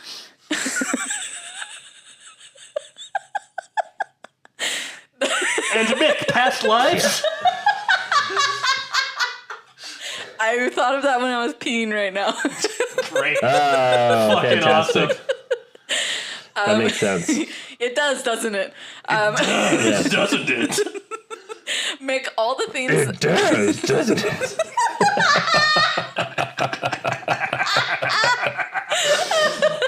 That's so me Excuse coded. me. Why is she so me coded?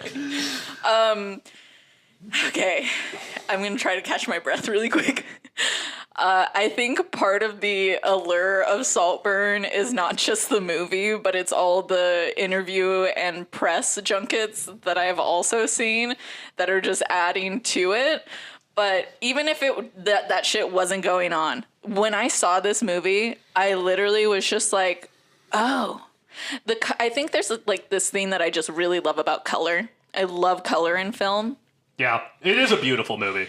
And there were so many moments where I was like, I could just freeze this frame and I could print this picture and I could be happy just putting that up in my house. Yeah. There were so many moments, literally every scene had a moment like that where everybody, and I think it kind of does what I love in many like ensemble movies, period piece movies, where the framing's good, but then the what would you call it when you place actors? The blocking? The blocking of the characters is so good as well. So it's like every single time you have an ensemble piece, the blocking is really important. There is a lot of foreshadowing that happens in the film if you like care to really look for it. There's, in general, I just love the fact that the early 2000s is now, this has made it a period piece movie in a way. Like, it's so funny to see that because it's like, oh, that was just like 20 years ago almost. Let me tell you, when an elderly British man performed apple bottom jeans, I wanted to just walk into the street. At karaoke? Oof. Oh, no. Yeah, so it's like, and it's so funny because it's like you know, the costume design, like there's so many pieces of like these characters that are so like rich and yet they're still tacky. Yeah. You know, like they still are falling into that the well of tackiness of that era, you know, and it makes them very interestingly relatable in that way. It's kind of the only like way that you can kind of touch them is like to be like, oh, you also were not wearing the great things either, you know? I have a friend who is a costume designer in film, and Saltburn is one of her favorite films of the year. And she's talked about how she would have fucking loved to have worked on Saltburn. And she says that she thinks the costume design of Saltburn is absolutely top notch. Yeah. The wings that he has like at the end is just, it's so gaudy and yet it's like just so perfect for it. Yeah. And there's, you know, there's so many things that like they're kind of directly pulled from literary fiction, from Gothic fiction that end up in this movie. There's little details that I've heard Emerald Fennell talk about that really just add to like the character depth in this movie. I think the thing is that Saltburn does what I love movies to do, is the attention to detail and characterization and also the personification of the locations, you know, in the way that the house kind of lives and breathes as its own thing. And also I think that the aspect ratio of the movie really adds to that as well. And I mean, I'm not really sure that it really had anything to say, but that doesn't bother me. I think like I read lots of people's reviews about like like I think it doesn't like what it says about class, and I was like, did it say something about class? Because I thought, you know, in the way that like I've heard a couple of things of Emerald Fennell, like Oliver's character, he from the area of England that he's from, like he would have been considered technically like upper middle class for that area. Yeah. And that's fucking nuts. Yeah. Like so for specifically for that area of England, he would have been considered upper middle class, and he would have been like, you know, rich for that area, you know, but then like he comes into fucking Oxford and, you know, the elite class over there, it's a whole nother fucking ball game, but it's a ball game that you can't ever break into because you're just not born into it. Yeah. You know? Yeah. And so it's just, I think it's like, oh, sorry, I was thinking about Felix. I thought you were saying Felix is upper middle class, and I was like, that's the fucking craziest thing in the world. Oh, no. That makes more sense. That makes more sense. And, so I'm not really sure that it says something about class necessarily, because in a way, Oliver isn't really oppressed in any way. No. You know? It's just that he has this obsession with Felix and this life that he can never be in because he's just not born into that. And I think that says something about class. I think it says something about class, but I don't know that it's like specifically trying to say something about class. I just think that I don't know. Okay, Mick, go on. You have something to say. Maybe I'm just not sophisticated enough, but I kind of agree with you, Alexis, in the sense that maybe it's not commenting on class. It's just, to me, he's just a fucking creep. You know, like, honestly, I would put Saltburn and The Lighthouse in the same conversation of, like, look, I'm not exactly sure what this film is saying. All I know is it's a fucking roller coaster, and I enjoyed it. Yeah. Like, that's kind of what Saltburn is to me. And also, one other thing I'll add really quickly, Alexis, I don't mean to do a retroactive dig at you. Okay. But you're it going is to power no right through secret it. that... What? I'm going to power right through it. It's no secret that I did not enjoy Do Revenge. Yeah. From last year's thing. And you said that, like, this is just a movie for the girlies, which that's fine. But to me, Saltburn. Yeah. This is the movie for the girlies, because like if you go onto like Insta Reels and like TikTok and shit, first of all, like you see like women like our age showing Saltburn to their moms for like reactions and shit, and it's the most hilarious thing ever. I just think it captures like the just fucking wackiness. I don't know. I think it was great. I don't think it's a retroactive dig at all. Like, I fully embody the bullshit that I have ever spewed about Do Revenge, and it definitely fucking applies to this. You own it. I own that shit. I still fucking do. I don't care. Fucking love Saltburn. And you are right. It is for the girlies, because as soon as that fucking movie hit, that shit has been flooding TikTok. Like, people have been goo goo gaga fucking over like the fucking the bathtub, just eating that shit up, like the blood scene, the grave scene, there's so many moments of just like, whatever your fucking flavor is, they've got it in the movie. And God, there's I could probably talk about this movie for like forever, but I don't know. There was just something about it that was so seductive. I think the movie seduced me. I think I just love sick little freaks. And I think that Barry Keoghan's Oliver. He's one of our greatest, just in general as an actor. Sure. I loved Felix. But did I fucking love the downfall of that family? Like, did they necessarily do anything wrong other than be really fucking rich and awful? That's all it fucking needs. Yeah, that's all I fucking needed. I was like, you know what? Yeah. Actually, do I really fucking care if they die? Probably not. Do I really love the way that they are dying? Yeah, this is highly entertaining. Like, the moment that he fucking pulls the breathing tube out of fucking Rosamund Pike. Oh my god. Yeah. The fact that this movie is sinister. This is a sinister fucking film. The ending of Saltburn won me to it's decent.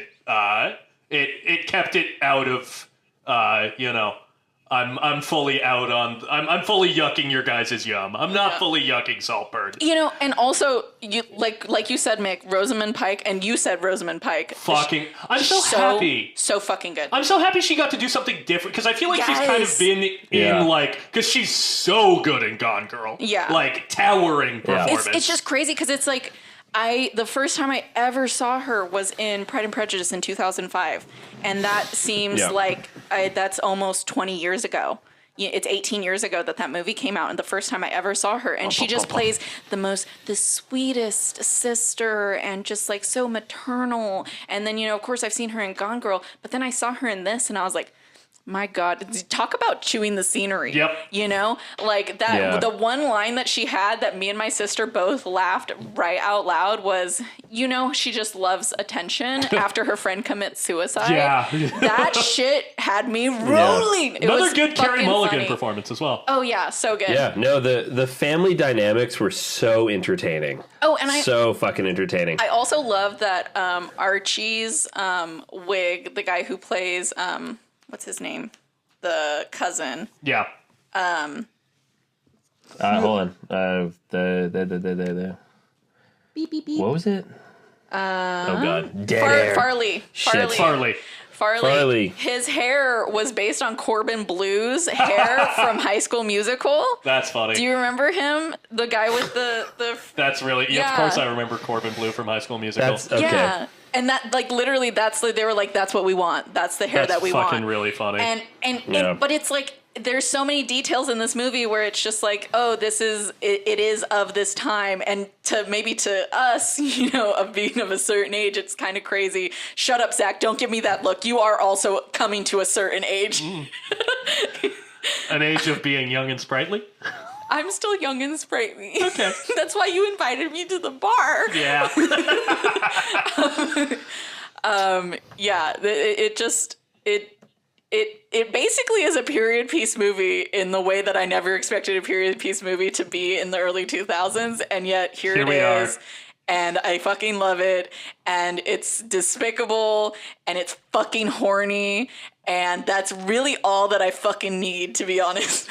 All right, Mick, your number 3, please. Number 3, Past Lives. Nora and Hui Sung, two deeply connected childhood friends, are wrested apart after Nora's family immigrates from South Korea to the United States. Decades later, they are reunited for one fateful week as they confront destiny, love, and the choices that make a life. And this will also be coming up later. Yeah, me too. Well, not for me, but for you. Yeah. For measies. Say it again? Alexis, it'll come up later on Alexis's list. Oh, Past Lives? Yeah. Okay. Gotcha. But yes, this is directed by Celine Song. This is a directorial debut. It's crazy. Which is mind-blowing. Yeah.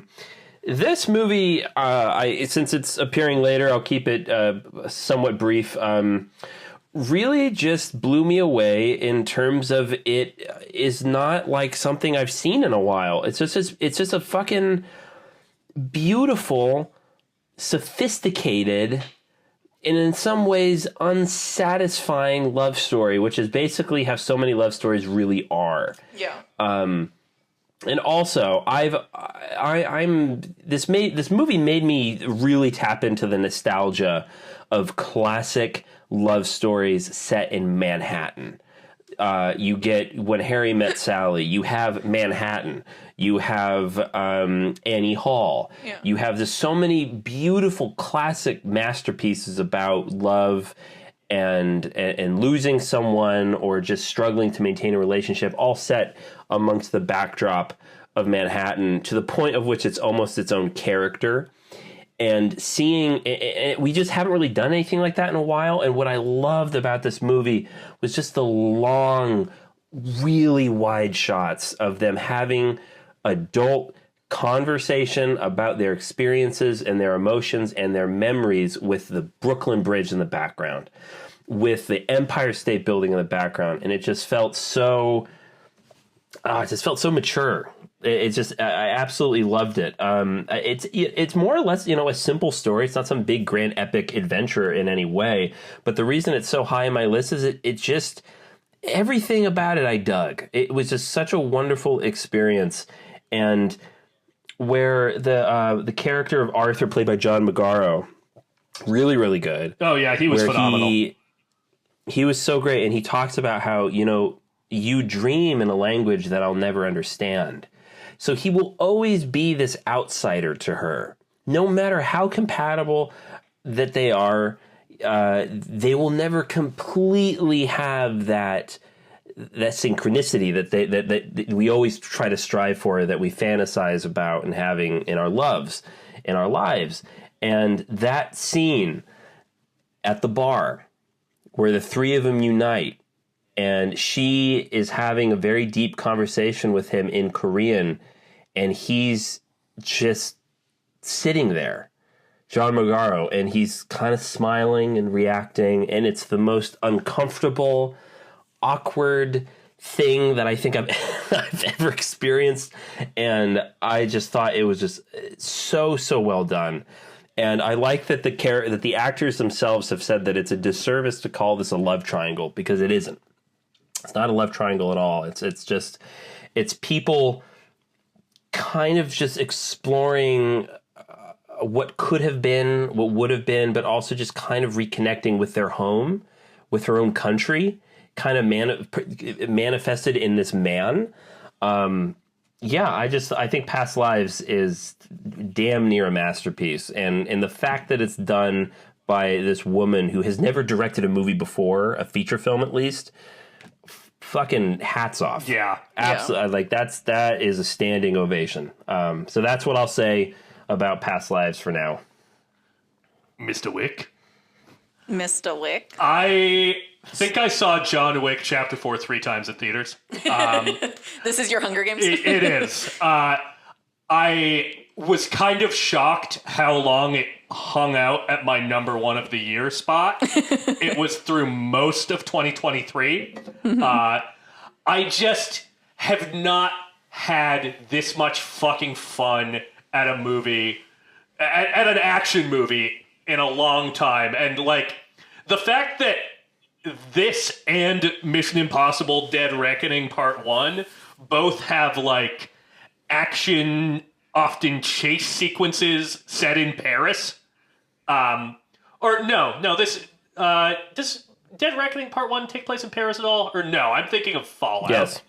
When does it show up in Paris? Because there's the Venice chase. Oh, no, That's we're thinking Venice. of Rome. Yeah, Rome. Most of it takes place in Rome Rome. and then Venice. But the fact that they both have like these incredible chase sequences, and I thought that John Wick Chapter 4 came out on top, really just speaks to how this series has continued to elevate itself and seize the opportunities to make a film at a little bit of a higher budget.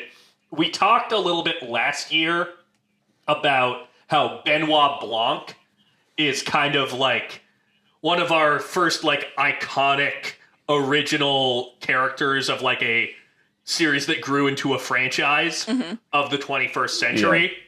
And John Wick, I would say, is the other one. Because when Mick and I saw this on its opening weekend in IMAX, and you meet John Wick in the opening, and Lawrence Fishburne's Bowery King asks him something, and then he turns to camera and just goes, "Yeah." My audience went fucking bananas. They went crazy. They were so happy. People went crazy. They were like, "Be seeing you, John." And they did. They were so happy to see John. I was so happy to see John. This has a fucking great Bill Skarsgård performance. Dude keeps killing it. Yes. Donnie motherfucking Yen shows up.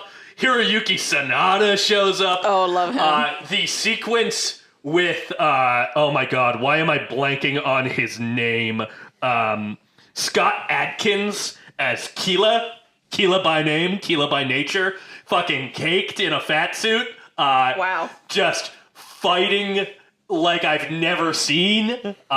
Just phenomenal. Like, this just had so many moments that had me fucking hooting and hollering in a theater.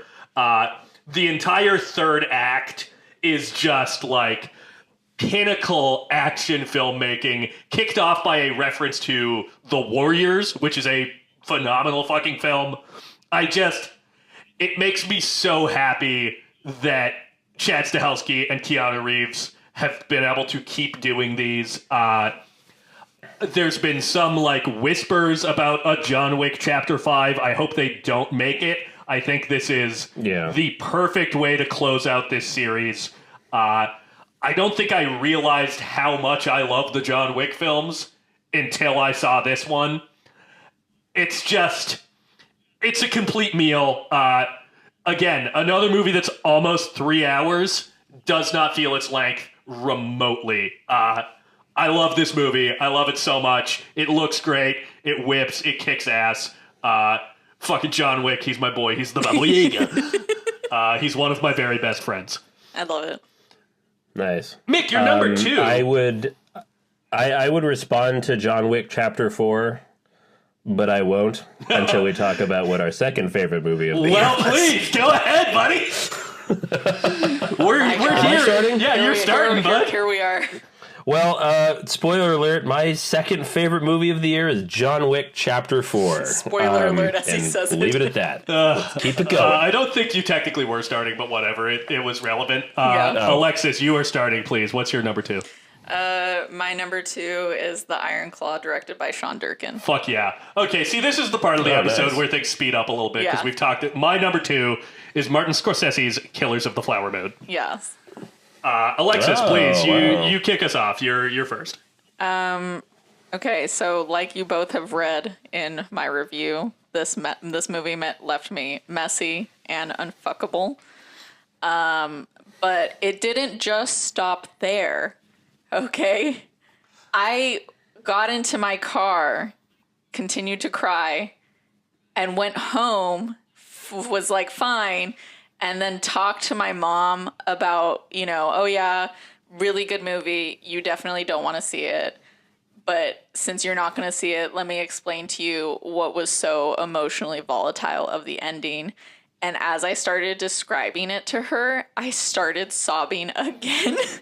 Yeah, no, I talked to Sloan a little bit about this movie. I didn't spoil anything because she hasn't seen it yet. But like as I was talking, I was like, I'm feeling the tears welling up, and I'm fighting them down. No, yeah. So Damn. the spoiler. Fuck, I don't Probably want shouldn't to. spoil it because I Mick know, hasn't seen it. But okay, yeah. So here's the thing. It's a really good ensemble. I think that's my main takeaway is what a really, really incredible ensemble. I really love what they did with the story. It's not completely factually correct because there is, in fact, another Von Erich brother who is not included in the movie. Yeah, I heard about this. I kind of get why they didn't include him. Yeah, I mean, like, time length wise, I think that it really hit, like, all the emotional points that it really needed to without including that. I think that, yeah, it's a really good portrayal of toxic masculinity, and I think that that's why towards the end, one of the things that Zac Efron says with his children just hits so hard, and their response to him as a father is just so moving. Brutalized. And just the whole, one of my favorite moments. Mick, you know that this is like, there's tragedy in this, so, that's not really a surprise. Right. But one of my favorite moments is towards, I would say, the end of the first third of the movie before we move into, the suffering of it, is the marriage, the dance that that Lily James and the four brothers do together, where you have the camera panning, moving right to left, and so you see, I think it's Lily James first or Zac Efron first, and you keep going, and it's each of the brothers as they're dancing, but you're just seeing like their face. But it's the last time that you'll see all of them together. And so it is a very, and I knew that too when I was watching it. Like, I really recognized like how much care and attention they were taking to show all five of them together. And And it was just like, it was all downhill from there. Yeah. It's fucking shattering. Yeah. And like you said, the costumes were so good. The choreography for the wrestling was incredible. Wow. Zac Efron, Jesus Christ. Fucking just, looks... Just zooked out. Looking like a guy who fucking medieval peasants would throw fruit at. He's so big. Yeah, for real. I love Harris Dickinson's character. Well, I guess the brother. Mick, you like that? You like that? You enjoy that? Fuck, dude. I've been trying to think. I'm like, what does Zac Efron look like? And that fucking nails it. Yeah. Oh my god, that's funny. My lord. There's quite a lot of moments that, in comedy we would call them a callback, but. What do you call them when they're the emotional moments where Lily James and him have their first date? And I love this moment because he's like, oh, so like, what are you about basically? And she's like, oh, so basically like, I want to get married. I want to have kids. I want to be a vet and I want to have my own practice and I want a man that's okay with that. Yeah. And she was like, so how does that sound to you? Yeah. And I'm like, yes, girl, you go for that shit. And he's like, oh, that sounds pretty good to me. And she asked him, like, what do you want? And his response is, I just want to be with my family. I just want to be with my brothers. And she's like, oh, so like, what do you want to do? And he's like, well, I don't know. It's just nice to be together. And so he wants to have a ranch where, they all live together, with them and their kids and so that's why I say, like at the end of the movie, there's this moment where you're just like, oh, okay, well, there's some piece of that, Yeah. And I will say that towards the last part of the movie, the part with one of the brothers in the lake, just that was the moment that it all was over for me. Like cooked, done, turned over. It's game over, man. It's game over. Fucking pickled in a jar. like I was not okay. Like from that moment on, I was just a weepy, sobby mess, and it just didn't stop for until honestly an hour after the movie finished. So I loved it. Oh, the music. Dude, when Tom Sawyer fucking came on, I was all, it's fucking over, guys! Okay. I love that Sawyer. bit in the trailer. I was hoping it was in the movie. Yes, because so fucking that was the actual music that the Von Erichs would walk out to. Yeah. And I love that. Yeah. And I love that it's in the movie Chef's they have kiss. it as like Mike's choice, because it's just the song is so fucking iconic. I remember when I was in Las Vegas to see Beyonce earlier this year, that song started fucking playing in the lobby of the Luxor, and I was like, "This song is fucking incredible in Roommate." And then he was like, "I have no idea what you're talking about," and I was like, "I know you don't, but you just don't know how good this song is." So yeah, the music supervision, great job. Overall, and I mean, the movie looks great. The hair is good. I don't know. There's just so many good things that I can say about it. It's the total package. It's the total, yeah. Mick Mungy. Fuck yeah. Mr. Wick. Well, yeah. I gotta say, I can't wait to fucking watch Iron Claw. You guys have got me so That's jazzed like the for one that. thing I keep telling yes. people to see. John Wick Chapter 4. Zach, I think you already read the synopsis, so I won't go into it. No, I didn't. Yeah. I didn't read the synopsis. I didn't read the Okay, well, synopsis for I'll Iron do that Claw quickly. either. So, John Wick, Chapter 4. With the price on his head ever increasing, legendary hitman John Wick takes his fight against the high table global as he seeks out the most powerful players in the underworld from New York to Paris to Japan to Berlin. Zach, everything you said, I agree with. I think if I had to rank my favorite movie theater experience of the entire year, it would definitely be seeing John Wick Chapter 4 on opening night. The theater was packed. It was electrifying. The crowd applauded and cheered in all the right moments. It's just one of those things where you see it, it's like a community with the audience, and it's absolutely wonderful. Chapter 4 is one of those rare occurrences where a new film comes out and it is a action masterpiece. I mean, this is to be played with, I think, some of the best. This is up there with Mission Impossible Fallout. This is up there with Mad Max Fury Road. It's up there with Drunken Master. It's just a movie that doesn't need superfluous excuses to have a fight. It's just fighting, and yet it's all tied together with a plot and storyline that I completely am bought into at every step of the way. Yeah. Through the world building that has been done, all of the heavy lifting through the previous 3 films, you get immense payoff with this. And I recently watched a video with a stunt coordinator who wasn't involved with the John Wick films, but he was talking about how John Wick Chapter 4 does stunts so well because, as Zach mentioned, it has Donnie Yen, Scott Adkins, and Hiroyuki Sanada, who are 3 great actors, but 3 great kung fu martial artists.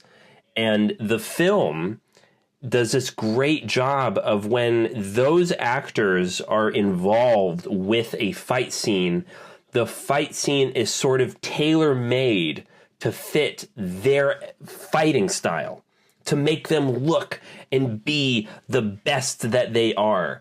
And it kind of actually goes with Iron Claw in terms of a good wrestling show. It's all about putting on the most fantastic show, and they use the talent on screen so well. I mean, the cast of characters that are in this as well. You have Lawrence Fishburne, you have Lance Reddick, may he rest in peace, Bill Skarsgård. You also have one of my favorite that guys, which is Clancy Brown. Yeah, motherfucking who Clancy voices Brown. Mr. Krabs. He's great in this.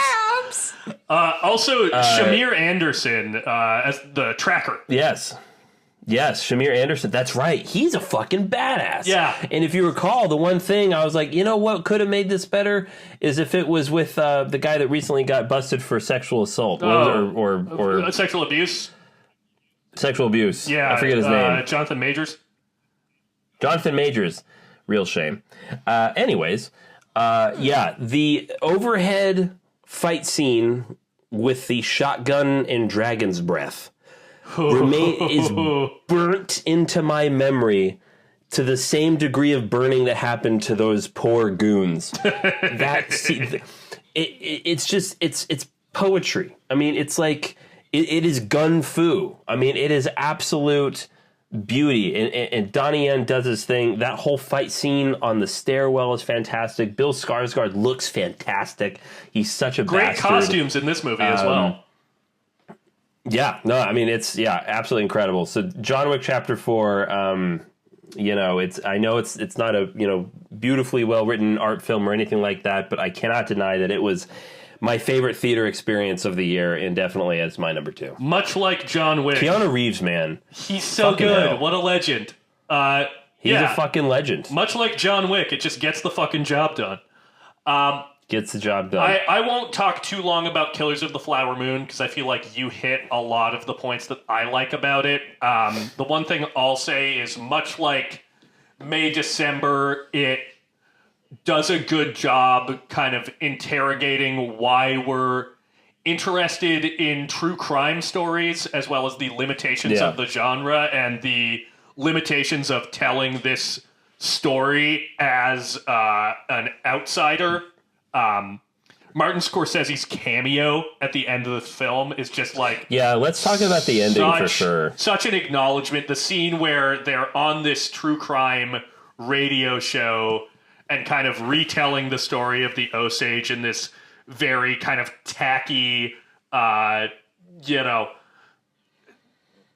that has no real depth to it and no real inner perspective. And then Scorsese comes out and delivers this final monologue about what happened to Molly, and then we cut to a scene of the actual Osage tribe today. With the camera coming up. Yeah. And seeing them. It's amazing. Fucking floored me. And the other thing that I will say is, I mean, Scorsese... Yeah, don't forget the Jack White cameo, dude. I was about to say, one Jack White showing up is fucking crazy. Jack White, man. That's a fucking insane moment. But the other people showing up, I will say it is a fucking testament to Scorsese's just fucking heat as a director that he drops Brendan Fraser and John Lithgow in like the last 40 of a 3-hour and 20-minute movie. For me, this also really did not feel its length, and I was shocked by that. I think it's a beautiful film. I mean, it is a masterwork from a master filmmaker.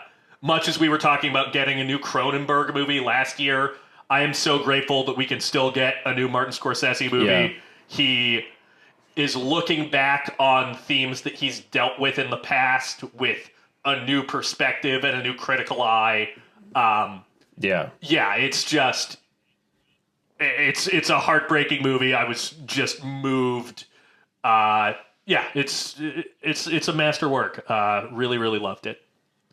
I also have to give a quick shout out. This is kind of weird and random, but I'm not a country music fan at all. But there is one current country music artist that I really enjoy called Sturgill Simpson, because he kind of combines Motown and country. And this was a great fucking year for him because he is in Killers of the Flower Moon and The Creator. So he was in 2 of my top 10 of the year films. So fucking shout out to him. Nice. Yeah. All right. Who's starting? Is it time? It's time. It's time. It is time. All right. Well, I'll start us out. My number 1 of the year, to none of your surprise, is Justine Treat's Anatomy of a Fall. Alexis? Hell yeah. My number 1 movie, to the surprise of no one, is Celine Song's Past Lives. Nice. And my number 1, to probably no one's surprise, is Christopher Nolan's Oppenheimer. All right. Well, I'll make my thoughts on Anatomy of a Fall brief. Again, I've said it's hard for a movie to move me to tears. Anatomy of a Fall did. The predicament of Milo Machado Grainer's Daniel towards the end, the way that the court case does become this interrogation of his parents' marriage and their problems and if they really loved each other, and him essentially like a child of a messy divorce having to choose which parent he's going to go with in the third act.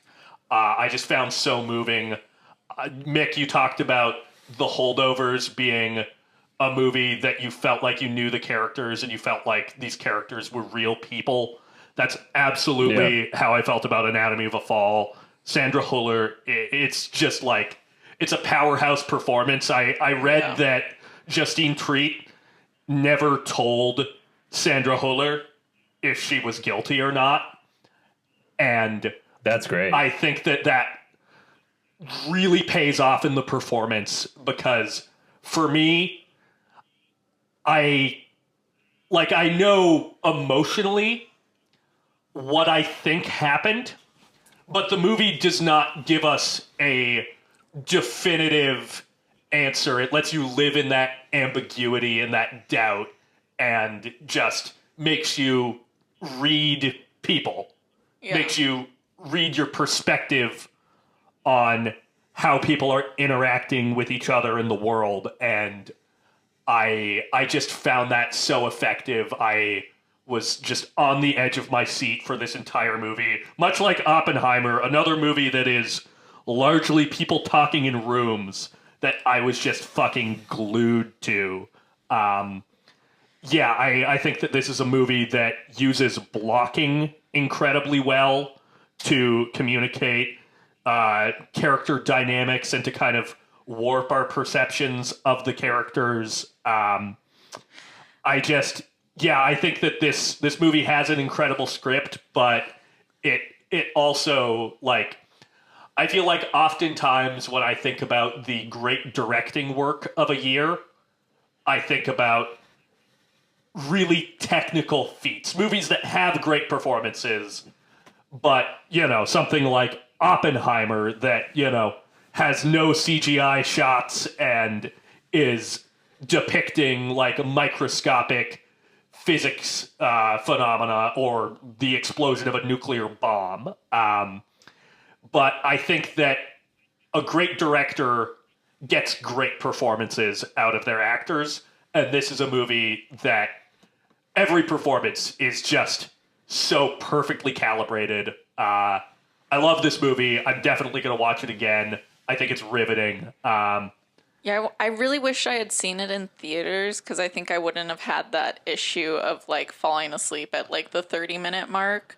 Because it is. I saw it in theaters, Alexis, and I did fall asleep. Wow, I cannot imagine falling asleep in this movie. I don't think I would have. And I had barely slept. I was literally like laying down. I had slept for 2 hours the night before this movie, and I was fucking electrified. It was my fault. I got home at 10. I watched a movie. For sure. I'm talking more about Mick. I was laying down and I fell asleep that way. I will say, though, I saw this at this new, like, offshoot AMC at Burbank that has, like, weirdly comfortable seats. Is it the one that's in a full recline? Is it the one that's like the small theaters?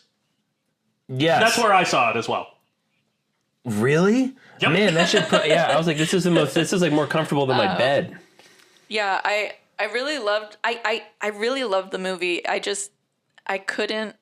I never could tell. To me personally, I felt as muddled as the movie I think intends for you to feel, in that I really don't truly know whether or not she did it. I personally don't, because to me the things that they explored in the relationship really made me think, what really do we ever know to be true about our partners? And to be true about other people's relationships when we do not experience them. It's like Gone Girl in that way a little bit. Yeah, it's kind of, and I especially love that the young boy's predicament at the end is, what are you going to choose to be true? Yeah. And that's Right. that's a whole nother nuance to truth, is that sometimes truth is just what we choose it to be.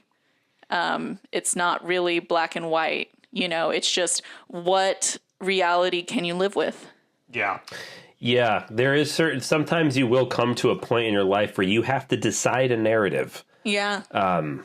And I will say, again, this is a movie that I didn't love, but I did enjoy. Again, my opinions on it, the acting is superb. It's a beautiful film. Such a great script. I just kind of felt, I was convinced of her innocence. I don't think she did it. And part of and this is more of a personal problem, is I thought the husband was kind of pathetic. So had she killed him, no harm done. LOL.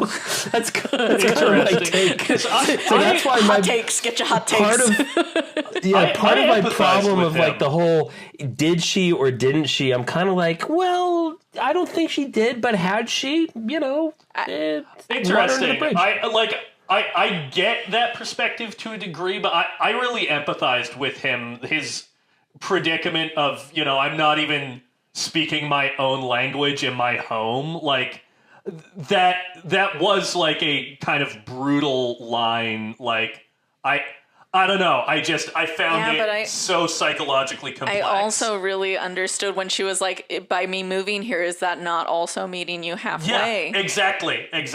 And Yeah. and the thing is that I did empathize with him, because I can only imagine how I would feel like if I had picked up my nephew late and something had happened to him. Like, I don't think I would ever overcome that. Yeah. And Right. I think as a parent, I don't think that that's really, I don't know that guilt is something that you really can necessarily overcome. And the fact that even if it doesn't allow himself to see that guilt as something that he's not overcoming, it becomes intrinsically wrapped up in his inability to write and his insatiable need to kind of procrastinate in a way to create a monster of his own making in the way that she says that he is. And I truly believe, like, the things that she says to him, that those are true, that these are all things that you've created, these problems that you've created for yourself to get in the way of your own writing, because, like, you're scared. And I think that guilt that he has over the accident is just so intrinsically tied up that, like the movie, everything's just so muddled for him the way that it is muddled for us to see the truth of what the situation is in his own mind and in the movie. So. Yeah. It's, for me, it's the perfect marriage of a really spectacular marital drama and like a Hitchcock movie and a legal thriller. Somebody said, Marriage Story wishes that that it was this, and I fucking loved Marriage Story. My man's Adam Driver, but like I read that and I was like, yeah, Yeah. that's fair, because the nuance of, because I think even still in like Marriage Story, like they still vilify the mother in a way. And I think that in this movie, I can see a more rounded picture of who really can be at fault in a marriage. That's what you get. It's what you get when the movie's directed by a woman. crazy. I was incredibly proud of her character, the way she stood up for herself in court with some truly some bullshit questioning. The fucking therapist fucking hated that guy. Yeah. Kick him in the head. He's like, oh yeah, like these are subjective truths, but I'm gonna speak as if this is absolutely an objective truth. What the fuck? Yeah. So she was a fantastic lead character. Like that, you take the actress out of it, but just the character herself was really superb. So that I will say with Anatomy of a Fall. Zach, I don't know when you plan on rewatching it, but I would like to return to it to see if maybe I can see it in like a new light. Because again, it's a movie I liked, didn't love, but I would like to revisit it just to see if maybe I can. Whenever you see it want to, differently. man. Whenever you want to. Hell yeah. Who wants to go next? Alexis, do you want to talk about? I didn't know you actually had seen this movie, so I'm curious to see what you think about it. Oh yeah, I saw it in theaters when it came out. Oh, okay. Back in, what was that, July? I think it was earlier than that. Yeah, June or July. June or July. Yeah, because it was before the Barbenheimer.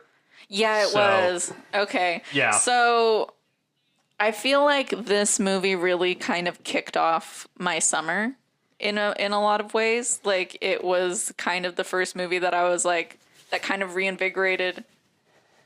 We're back to the cinema. Yeah, the movies are back. The movies are back. Yeah. I mean, like, you know, people are like Barbenheimer, you know, but I feel like past lives for me was that moment of like, I think I'm back in it, you know? Like, I think I was having a really hard time focusing on new releases up until I saw this film. And like you said, it's just like so fucking impressive that this is her feature directorial debut, because there's a lot of precision and nuance in the script and the way that it's shot. And I do see a lot of the kind of like to Annie Hall isms of it. I do see a lot of that, and I really do appreciate that. I think that was one of the things I loved the most about Annie Hall was all those like long shots, you know, where it's like you're really just sitting in the conversation with the characters as if you're following along with them. And you're right, it is mature in the way that I think that there's a lot of ways that we are naive about love, you know, and the way that we can believe that there's just this one person that's just going to be perfect for us, and that we can just like, that's it, and it's all going to like fall into place or something, you know, and we can hold on too tight to that idea, and we can hold on too tight to our identities or where we come from. And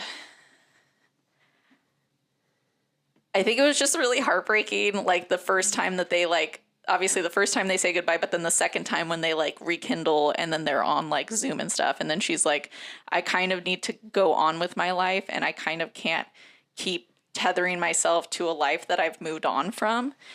And he kind of can't move on, you know, but then she ends up finding somebody that she loves. And I really love, my main takeaway from the movie was that sometimes it's not about the fantasy of love that we believe could be true. It's about the love that we have and the love that we choose. And I think that there's something really beautiful about that and mature about the idea that sometimes love is just what we choose and what we can be happy with, you know, with somebody who's good with us, you know, and to us. But I think that that's another part where it's like, I like that he mentions that, you know, when you dream, you speak Korean, and that's a part of her life that he's never going to be able to quite touch, and that's okay, you know, that it's okay for people in relationships to have some part of themselves that is just for them, you know, and that we don't need to break down that wall to try to get at it, you know, that sometimes it's okay to keep those little parts of ourselves that we're just us before, you know, you met that person, you know, and I think that it was such a beautiful closure at the end for her and that guy to say goodbye, because it was also her saying, finally shutting the door on the life that she lived in Korea, you know, in her home country before she even came to Canada or America, you know? Yeah, her statement that she left her self with him, her Korean self with him. That's, you know what I like about our top picks of the year for all of us? We all picked some fucking grown-up ass movies. These are, as Russell Crowe would say, films for adults. And in very different ways. It's like a toss-up for me still whether, May, December or Past Lives should take my number 10 spot. I had to go with my gut. Yeah. I fucking loved Past Lives. Really, really phenomenal film. I think it's one that I'm definitely going to like come back to just to sit with the characters again and just to hear them have those revelations again. I always love those movies where it's like there's nothing really like, like Oppenheimer's like crazy, there's so much going on, there's so much to take in and see, and Past Lives is so quiet and slow in a way, but like because the emotional core of it is so true, you don't get tired of it, So. Yeah, I agree. I like what you're saying about, she has a part of herself that the American boyfriend can never touch, but the importance of still having the singular independent self does not negate that she's not truly sharing herself in the relationship. Mm-hmm. Like that, those kinds of boundaries they're not a fault of it. In a lot of ways, it's a beautiful feature of it. And God, I love the end where he's waiting for the Uber outside, and they're sitting on the steps of the brownstone, and she walks back and the camera comes over and you see that he's actually out there. That was just, oh my gosh, that was really, really good. Yeah. Yeah, Past Lives is a grown-up ass movie. It really is, because like look at that. That's a grown-up ass relationship where somebody can be fully secure. Maybe not completely fully secure, because I think he does have like some moments where he's like, should I be worried? This man's a very good-looking Korean man, Of course. Yeah. Like, it's only natural. Yeah, but and he never lets that bleed out in a way that's makes her feel guilty. Exactly. Like he's never toxic about it. He couches it in a joke. Yeah.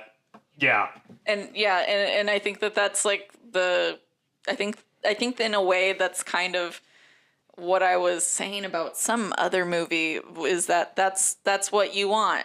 About the Iron Claw. Oh yeah, is just you want that type of relationship where somebody can just be secure in themselves enough to where they can, you're both supporting each other, and even when things like this come up, it doesn't detract from the relationship that you have with each other, Yeah. Great pick. Fucking hell. I guess I'll finish it out with you guys already talked about it, Oppenheimer. During World War II, Lieutenant General Leslie Groves Jr. appoints physicist J. Robert Oppenheimer to work on the top-secret Manhattan Project. Oppenheimer and a team of scientists spend years developing and designing the atomic bomb. Their work comes to fruition on July 16th, 1945, as they witness the world's first nuclear explosion, forever changing the course of history. I agree with everything you guys said. There's not much more to add to it other than I am superbly happy that this film was made and that it got the success that it deserves. I know a lot of times people will compare Christopher Nolan to Stanley Kubrick, and I think Oppenheimer perhaps is the best example yet of that, of Christopher Nolan taking a studio, and the studio just going all the way with them. Yeah. In terms of, I want all of this, like, I need all of these actors, like a truly big ensemble that typically only people like Steven Spielberg or Martin Scorsese would get. But simply just by virtue of who that artist is, Christopher Nolan, people want to work with him. Also, like Kubrick, he pushes the envelope with the actual making of the film. They went to IMAX and said that we want to shoot on black and white, but we don't want to convert it in post. We want to shoot on black and white film. And IMAX said, well, we don't make black and white IMAX film. Yeah. And so they kind of went. Now you fucking do. Now you fucking do. Yeah, now you do. So IMAX. Call me Barry Keegan, because I'm whipping it out. Yeah, Hoyte van Hoytema and Christopher Nolan got, for the first time, black and white IMAX film that they made just for, and they had to make special cameras to use it. And all of the effects of seeing atoms splitting apart at a metaphysical level are all done practically with in-camera tricks. I mean, it's just it's an absolute feast for the eyes, and if you do appreciate film like us three nerds are and do, when you learn that a movie will go to that length, to the point that most people wouldn't even notice, it just makes it all the more rich an experience. Oppenheimer truly felt like, and it is adapted from a book, but it truly felt like a book. It's so dense. You just keep turning the pages, and I agree with you. It's on the money, a 3-hour film, and it does not feel it. And it's a procedural drama. As I said before in my review, it reminds me a lot of Steven Spielberg's Lincoln, where you have this great actor heading this massive ensemble of some of the best actors working today in this big historical biopic. And it's absolutely fantastic. I love the politics of it. Of it at never point does it really make him a hero. It's actually, he's such a complex, sophisticated person where it's like, I don't know how Cillian Murphy played him, but he did a fucking great job. But it's absolutely amazing. That speech that he gives after the bomb has been successful and they've bombed the Japanese, and he's talking about how, my only regret is that we didn't use it on the Germans. And the crowd goes nuts, and the sound cuts out. The sound design is insane. Yeah. And the background starts shaking, and then you see a flash, and you hear a scream. And I remember watching that, and I was crying because I realized what the film was doing with just auditory and visual manipulation. And it was hitting it out of the park. And then he steps into the burnt out body as he's leaving that little church. And then outside there's a man retching vomit, which represents nuclear poisoning. And everything that is the pun intended, I guess, fallout of his creation is absolutely amazing. And I do agree with how wonderful it is that Robert Downey Jr. got to be a part of this and sort of spread his wings after the MCU. I don't know if either of you have watched the interview with him and Mark Ruffalo currently on Variety with Actors on Actors. And Robert Downey Jr. is not subtle at all about how they both were in the MCU. And he says, I think I speak for both of us when I say that, we both were involved with an institution or a product, and how now we're a part of projects that we are truly proud of, that we simply were drawn to by the virtue of the great artists that are helming them. And you can just see how happy they are, that they're like, hell yeah. Like we had that great experience with the MCU, but now we're having this great experience with playing parts that we don't get offered. Yeah, and everyone seems to love it, and I'm very happy for them. But yes, Florence Pugh, Emily Blunt, it's just I think when it came out, I was like, I think this is the only movie so far that kicks out John Wick Chapter 4, and it has remained so to this day. So Christopher Nolan, I salute you. Good God. Yeah, I think that that's one of the things that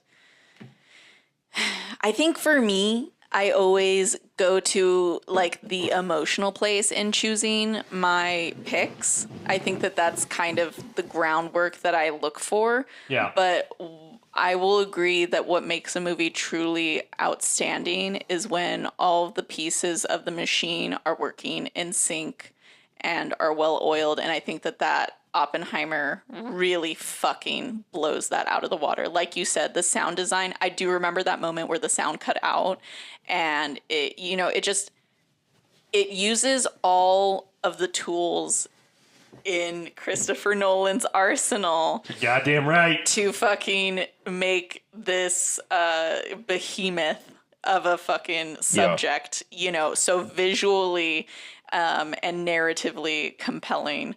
And it, like I said, like that was the first movie of the year that I gave 5 stars to. And I was like, like from past lives, giving it a 4.5 star, like I still like was like, that's my number one, but Oppenheimer 5 star just right off the bat. Yeah. So. Do we think it's sneaky kind of about him making The Dark Knight? What? Like, I don't think that's Explain. what it's about, but I think the idea of someone who has a vision for something that they work to execute perfectly and bring all of the right people together, and they create this thing. It's an allegory for the superhero genre. Yeah, but then what it's done to, like, obviously, I don't think that he made this movie because of that, and I don't think that's It's an the interesting primary, way to look at it, but though. I think that that's maybe a way that Nolan relates to the movie. Yeah, I could see that. I don't know. I thought about that a little bit after the movie came out. You know, that's fascinating because that reminds me of a little bit of film trivia. Have either of you seen Ron by Akira No, Kurosawa? I need to. What? Ron, it's a No. Kurosawa movie. Oh no. So that's his adaptation of King Lear. And if you're familiar with that story, it's about a guy who doesn't want to relinquish his kingdom, but finally does to his children, and then they end up basically creating this massive civil war because they cannot get along. Yeah. It's like Succession. And people have talked about if that film was an allegory for Akira Kurosawa's career, because he sort of created this massive Japanese epic of massive scale. But the more he kept doing them, the more that Japanese film critics began to criticize him for basically just making American films. Even though he was set the copied template by Americans. And so they were talking about how King Lear is Akira Kurosawa in the sense that he created this kingdom, and now basically his children, they're all infighting, and now they're blaming him for being completely out of touch. So I think that, I don't know if that's what he was doing, but to your point, Zach, I don't know if Christopher Nolan was consciously aware of that, or maybe if someone brought that to his attention, but that is a fascinating look at it, where he so carefully crafted this thing that all people consider to be perfect, and then it ended up more or less kind of destroying the world of cinema, the film world for a bit, combining with Iron Man with Robert Downey Jr. Yeah, and exactly. That's the other thing. film. It's the fact that he cast Downey. I'm like, is he doing it on purpose a little bit? Is he performing a temporal pincer movement? That's what we're really asking. Temporal pincer movement, baby. Because I love when we rewatch Tenet and one of the characters starts talking about Oppenheimer, and we're like, oh my god, Temporal fucking pincer movement. It's all in the stars. It's like the inception of the. And it was Robert Pattinson that gave him that book, wasn't it? Yeah, Pattinson gave him the American Prometheus. This is all That's just crazy. Okay. Yeah. So we've run so fucking long. What? Well, we have some time to cut for like the 20 fucking pee breaks we It's took. gonna be long though. How long are we? The past 4 hours. Shut the fuck up. 4 hours. Shut Good the Lord. fuck up. Listen, it was a year. It was longer than Killers of the Flower Moon. It was a year of long films. You get really a long was. episode. It really was, guys. Scorsese, Nolan, I love you. Please stop doing this to me. This is like, it's a whole day. You've seen how small her bladder is. I have to set aside a whole day in order to watch just one movie of yours. What the fuck? I don't have time like that anymore. I'm looking at the cast of characters, and it honestly blows my mind. Yeah, Dane DeHaan, incredible. But James Remmer, who is a classic who was in Warriors. He started off in Warriors. One of the things that sticks with me about Oppenheimer is when his character, where he plays General Henry L. Stimson. Mm-hmm. And he's talking about which cities are we going to target to bomb. Jesus. And I think he says Kyoto, right? He says Kyoto. I think he says these are the cities that we're thinking of bombing, but I'm going to take Kyoto off the list because that's a city where my wife and I like to honeymoon. Yeah. And that was a line that was not in the script because that actor James did research into the person he was actually portraying in real life and found out that they honeymooned in Kyoto, and told Christopher Nolan, like, do you think it would be okay if like I threw in this line? And Christopher Nolan loved it and kept it in. Wow. And I think one of the most powerful lines of the film actually just came from one of the actors. Yeah. Who was so into the material that he Yeah. wanted to just add this little extra And like thing. a small And role. It's fucking Yeah. insane. Yeah, exactly. There are no... yes, exactly. Oh, wait. Casey Affleck, though? Oh. I fucking love I mean, him I in the could go movie. on and Yeah, on. there's Gary so many, Oldman. yeah. So, we've now come to the end of our lists. Yes. And it's Indeed. time to launch ourselves into our year in review month. It's true. Does anyone have a pick for the film that we would like to focus an episode on? Well, I would ask who went first last year. That was you, Zach, I went right? first last year, so I would like I to was not. second. I would like to not go first. Okay. I don't want to go Okay. first. So Mick, Because You don't wanna go I first. want to see All of Us Strangers in theaters before I make my pick. Okay. Well, if I must go first, let me go ahead and pick a movie here. Oh boy. You know what? This is going to be kind of out of pocket, but I think this will be a movie that I think all of us will enjoy, and it's a movie that I think deserves to be talked about. And do a little bit of a deep dive in, but I would actually like to talk in depth about Gareth Edwards, the creator. nice, Oh, okay. excellent. I think, because Alexis, you haven't seen that yet, right? I have not seen that yet. No. Okay, yeah, I think that could be kind of fun. Right on. Well, yeah, Gareth Edwards, the creator, obviously came out last year. Stars John David Washington, Gemma Chan, and Allison Janney, as well as Ken Watanabe. And you can find it on Hulu. So I'm very excited to talk about this movie. Again, I felt bad not putting it on my list. I'm glad it ended up on yours, Mick. And yeah, I'm looking forward to talking about it. Hell yeah. Well, I think 2024 has some big shoes to fill. Okay. I have one side note for this. Can you just appreciate how fucking stacked these lists were with female directors and writers? Yeah. Like, Yeah, no, I thought about that too. Yeah. Incredible. Like, even just my honorable mentions, still so fucking stacked. Like, crazy. Yeah. Yeah. It's been a good year for women in film. The lady's been doing it. We're just fucking killing the game. The lady's been doing it. Yeah, two of our Also- number ones directed by women. Yeah. I will say another sidebar is, you know what? I'm less angry now that Dune got postponed because, fuck. Would have thrown a wrench into there was things. Yeah. There was not a lot of room. No, there this really year, wasn't. So I saw So, the new yeah. trailer too.